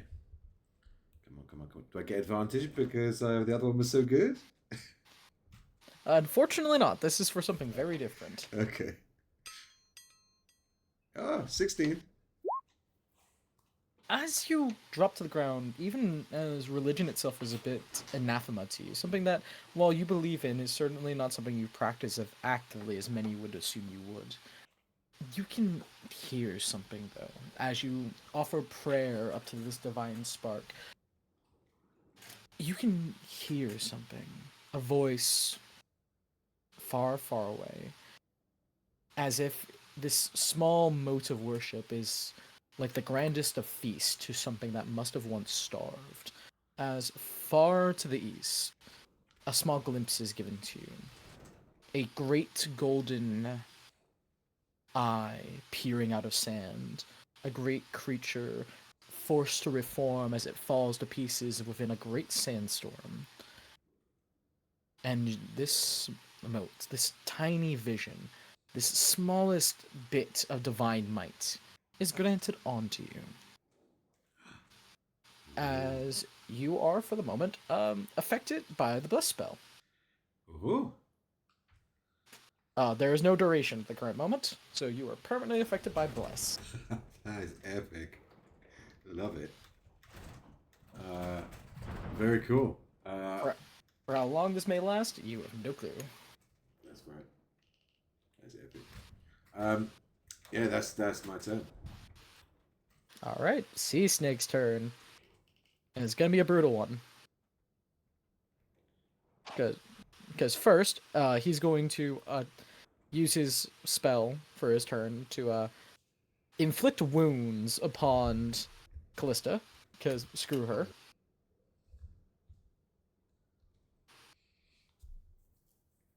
And seeing as he's got advantage because it's a melee strike, 14 hits.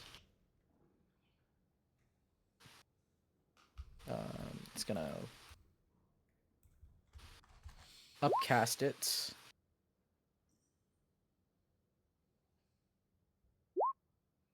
For 24, not 24, 22. As a brutal claw comes down, now blackened hand, slowly turning gold as it strikes down, slamming into Callista's chest. As you see her vitality as she screams out, as it's literally wrenched from her, as a divine wound is set upon her form, called down by the very gods above or below. So that's... Hold up, let me do some quick calculations. And then he's going to attack her with the Dagger of Venom, too. Because he has his normal action. Wait, Infect Wounds is an action, isn't it? Nope, he's hasted. Wait. So he's using haste in 5e. Doesn't allow you. It's not like 3.0 haste, so it's not super broken. But haste the spell gives you +2 to AC, doubles your movement speed, and it gains an additional action at the end on each of its turns. That action can be used to make it the attack, dash, disengage, hide, or use an object action. So he used his normal action to cast inflict wounds, and now he's gonna stab her in the throat. All right, very well. Carry on. Yep, with advantage. Oof. 2. She's got to make a con save. She makes it, so she doesn't take the poison damage. But he's able to nick her, and you see seeing this neon green acidic venom that seems to glow even in the daylight start trying to seep its way into her veins. But you see her kind of spit at him. It's like, never going to go down like that. Then you'll fall here. Haku. And then suddenly the snake, making one last crush, along with a bite from the lizard.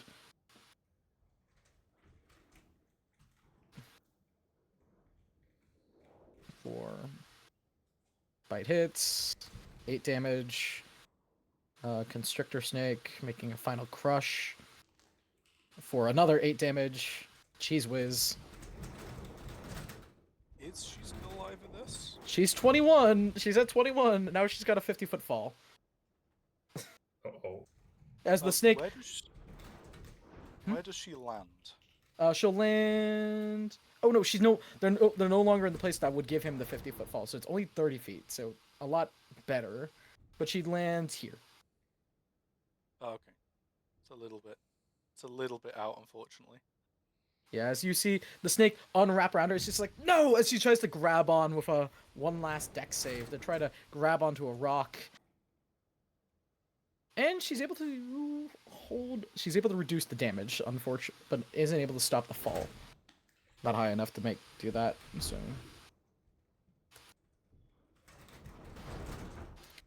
Gotta roll some fallen damage.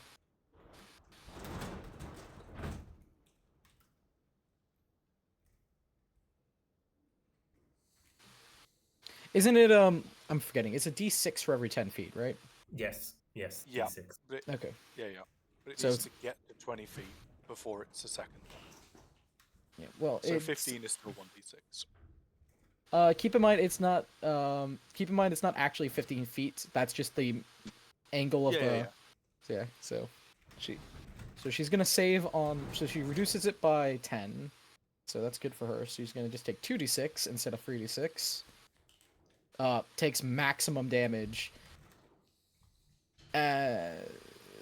Callista's barely alive as you hear a crash into the stone and as she's just nearly dead over there. As big lizard, yeah, not having a good day. Sea snake's looking around.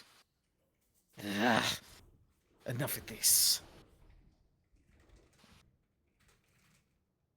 I'll bid thee well myself. As a last bit of bonus action, going to make one contemptuous last swing with his weapon. So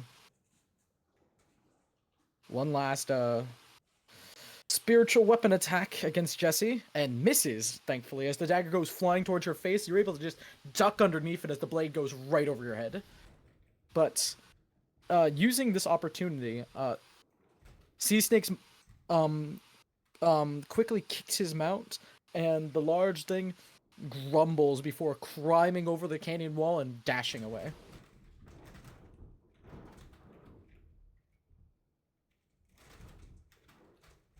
Okay.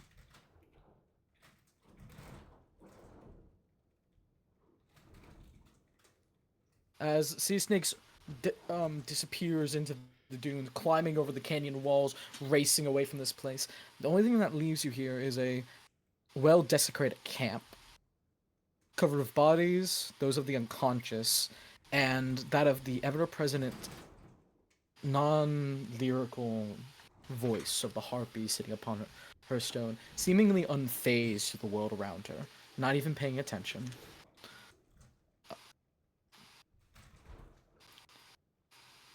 Unfortunately, seeing as he didn't dispel the spiritual weapon, the dagger is still flying about, though. Though I'm presuming you guys are able to move around it in a way that would essentially prevent it from doing any harm over the course of a minute. Yeah. Yeah, we just make sure we stay end our turns at least 25 feet between us and it. And Yep. if it approaches us, we maintain that distance. Yeah, you'd easily be able to do so. It's essentially a non-threat, as it just tries to follow after you all for a solid minute before finally dissipating into gold lights. Also, I will say this, yo man, you don't realize how close you put him to death. Aru, Oh, yes. you put him at 1. God damn it! Damn you! Damn you all to the hells! Of the 9 hells! Yeah, Or- he- but after the combat, Aru immediately rushes towards Kalissa as, "Oh no, are you all right? Okay, oh god." doing a bit better. You see the multitude of bite marks. The unfortunate realization that the poison is still lingering.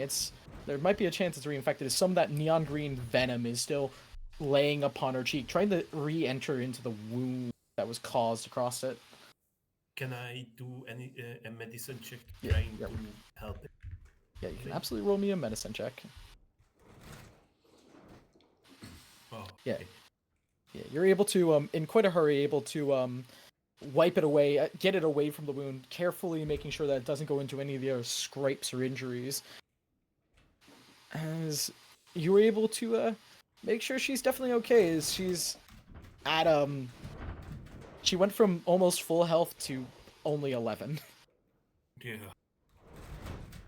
As, Dear God. I didn't know people can be this tough.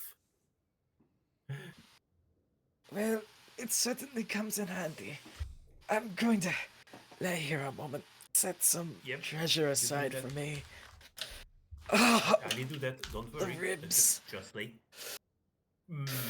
Aru just. I wish for I have medicine check. Better at medicine. But. Yes. All right. As Aru is tending to Callista, you see Raphael, you see across from you Makara, as combat comes to an end and that slow dodging period of the dagger comes to a close. See her shrink back into humanoid form.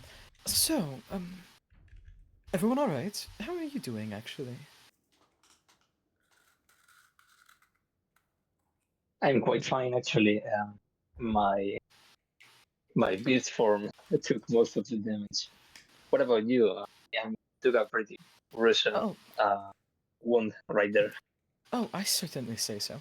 Unfortunately for me, as she kind of parts some of the cloth around her bosom, as you see red starts seeping into her white cloth, you notice that there is a gaping injury right above her heart. Literally, you can see her heart pumping through her ribs, as she's also at 1 health.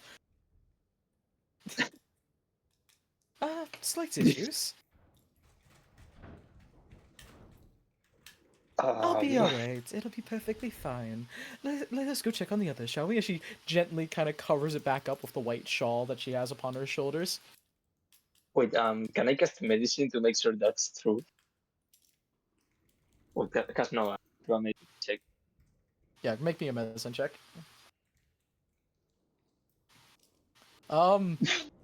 You certainly don't know most people, but for any normal human, that should be lethal. That should be someone dying, not walking around cheerfully. She seems Yeah. a tad weird. Yeah, okay.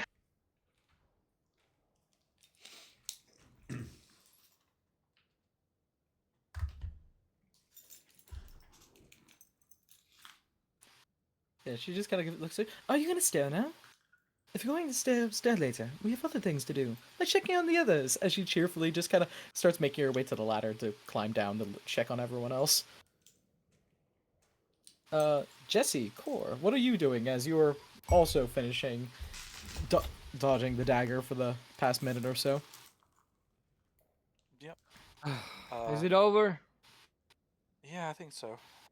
I'm gonna go check up on those two over there and drag them over to the middle. Just Look at that guy. let's run them up. Yep. Have them in one Yep. place. I don't have my rope on me anymore, so we'll... Maybe Callista has manacles or something. So yeah, I'm gonna mark them some stuff so I know who they are. So these are the women. Yeah, where's... This girl's half elf. Where do you think Grumble went off to?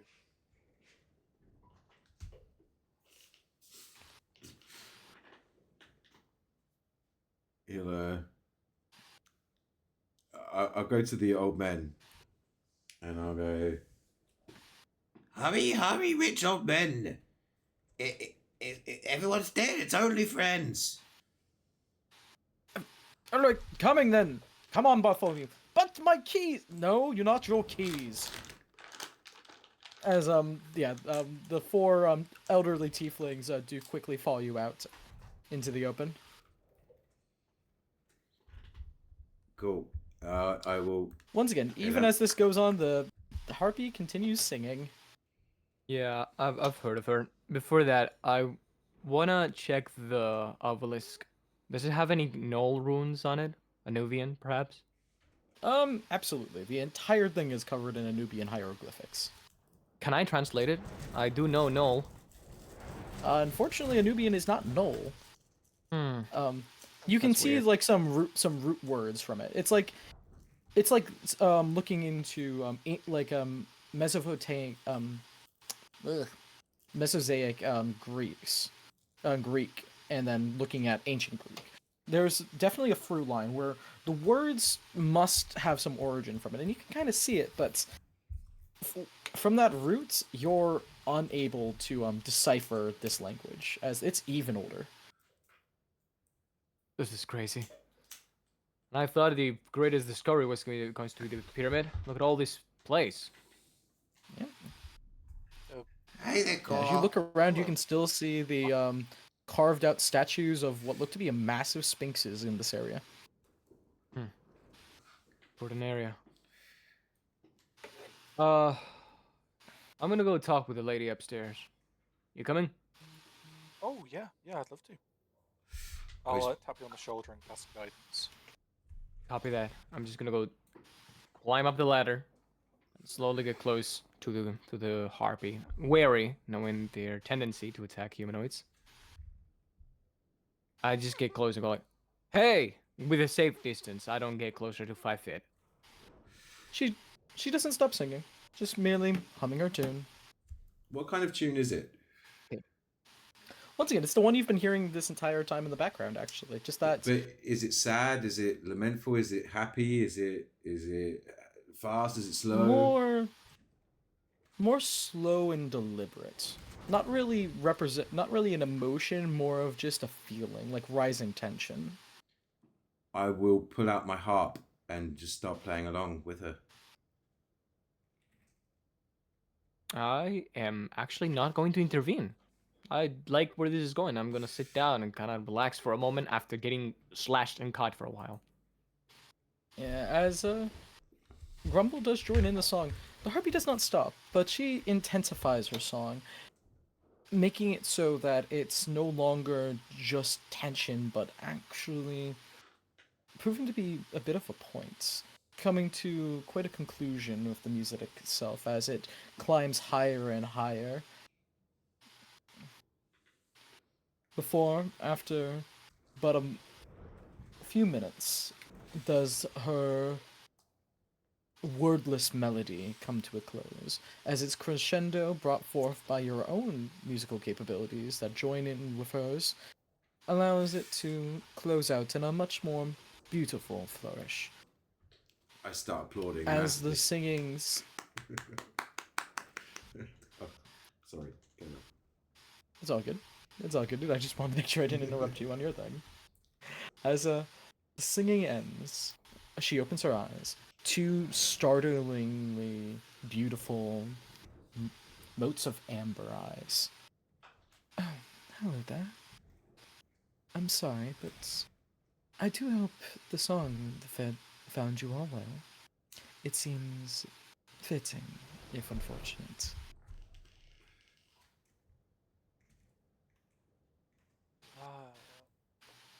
Yeah. Is this the same one that swooped down and took the guys that we saw, or is this? No, this is a different one. You can definitely tell because her plumage is very different from the one that got the person you were watching had dark brown plumage. This one instead has startlingly red. We're talking like almost like blood or rose red, with hair to match. With I look at core. I just go like, is this the harpy? No. It's a different one. Of course, sort of, we'll go through the description of what the other one looked like. And she'll turn Understood. to this one and go. I don't. I mean, I don't know everybody of my race in the area, but do you have any idea where they could have gone? Persephone has already left, unfortunately. Oh, okay, you do know it. Okay. You don't mind if we leave with the people that she took? Certainly not. My song was meant to bring you here. If it Oh. wasn't, then it surely failed at its own job. But you did find it, so... Wait, Why do you want us here? Simply someone else asked me to. and you just simply complied without doubting the nature of the request? Someone less suspicious than you. Someone less suspicious than we do. Burn. Oh, Mhm. someone's less suspicious of you in Oh, particular. of you. I thought you said less suspicious than you. I was like, wow. That's Yeah, I Oh was no, gonna- that was the first bit. That Oh. was the first bit. So yes. Oh, okay. I was gonna. Well, this less suspicious person literally led us to you. So, yeah, good one. No. That person asked this one to draw us here. Can I ask who they are? If they're not suspicious, I assume they'd be okay with their identity being known. Merely the coiled whisper. The Dreamwalker. Oh. She told us, or me in particular, that she'd be coming. The others were waiting. I was merely told to bring you all along. And it seems that was quite thoroughly completed. As she hops to her feet, you realize that this harpy is quite the short lady, standing 4'10". She's very tiny. Oh. could I get your name? Oh, of course. That would be a thing. My name is Styx. Six.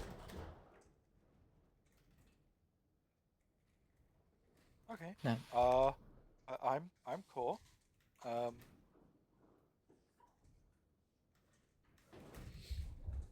Yeah. This is a very nice. It was very nice to hear you sing, and it's nice that we're not fighting. certainly. I do agree. This might be the Yeah. first time in a long history that where a harpy and a human hasn't killed each other for once. Oh, there's plenty of other times. Though neither Perhaps. side have left pretty good impressions upon one another, I'll admit.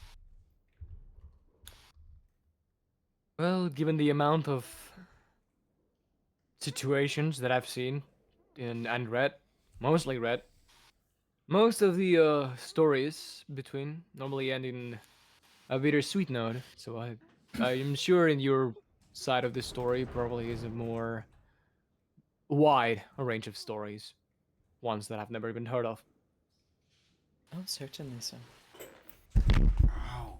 Understandable. Either way, what are you even gonna do now? She gives you a smile. This the She gives you a smile. Hmm, Who says I'm a still smile. here? I'm still here. As you watch as what was the harpy starts fading away, falling to pieces like many dried leaves, as the illusion breaks, and she's gone. What in the fuck? That was not a harpy at all. I just look at Gore just to make sure that I'm not crazy. It's like a and Core's thousand just- red autumn leaves that just fade from her Core's form. just God, I had a I was Just about to write notes. ask something. This is bullshit. Okay. Well, If you ask now, maybe we'll get an answer when we hear her again. yeah. Yeah, of course, the leaves are gonna answer me, right? I got no line, no Oh, thought to don't- share.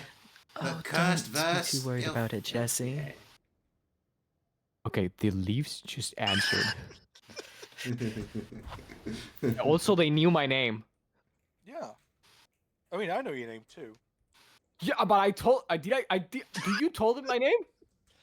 I don't. No, I didn't. Did I? I only told them my name. I'm gonna get close to the leaves. I'm gonna like, who are you? Are you the Coil Whisper? As you scream it out, once again, certainly far too suspicious in your own rights. As I once know. again, as you feel a red wind, as literally not the dust of the desert, but the air itself turns like ink and water, wraps around you. The wind always knows when someone speaks, for you must speak through us. Stay safe out there. What? As What? this red ink smoky cloud of wind dissipates, blown away by a strong gust that nearly knocks you off your feet. What a magical experience. Core, do you have any? Do you read a lot of books? Do you have any idea what just happened? No. Roll This is why me I'm a here, history is to- check. to Roll me a write things. history. What? History? Roll me a history or arcana check if you want. Ooh, let me see which. I'm actually really good at history. I'm doing that. I'm a books guy myself. I mean, I'll guide. That is a 10. Oh my Arcana. god. 25. Let's go. Okay, motherfucker. What is with my rolls then? Okay. Core, there's been legends in this area. As the great desert of Karat and the wasteland itself is extraordinarily mysterious, there has been a long-standing tale of a creature that has acted as the guide, always appearing as a woman of some sorts, never that of a man. Always in many shades of red and beautiful with golden eyes, almost always seen as a mirage and speaking in a way that no others could and knowing information no one should. This whispering one, the red trail through the sky, or the line of fates, is a creature that is supposedly mythological, merely a legend, not an ancient monster or creature, but something that for some reason or another, has always led as a guide to those within the desert. Though the stories about her motives and where these people are led to are never really fully told, as their stories are almost always lost to the sands. Well, I have no idea what that was.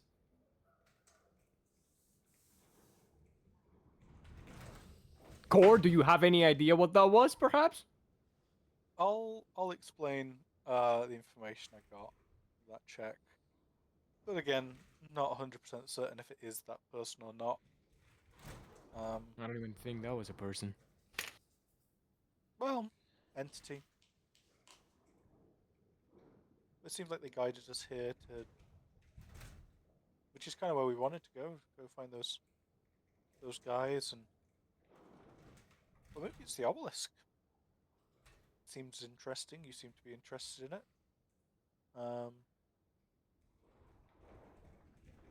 Do we want to spend some more time around here, or? I shall keep looking and researching the obelisk, if you don't mind. That was Yeah, yeah. already enough mystical experiences for a human like me. And I'm just gonna go. I'm just gonna go to the obelisk, and I'm gonna be a BRB. I'm gonna eat dinner quick, okay?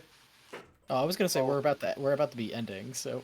Ooh, nice. Then that's gonna be for me now, okay? Alright. Unless there's gonna be like something insane that's about to happen in 3 seconds, in which case I can wait. Nah, Meteor you're fine. swarm. Copy that. Let's go. Psych. Right, guys. All I I've got wanted, pretty 20 all I wanted to, minutes. oh, go on. No, go for it. Enjoy. All I wanted to say, due to Kalista said, Aru is going to just go over the coolest ender loot what he finds in the mean. Alright.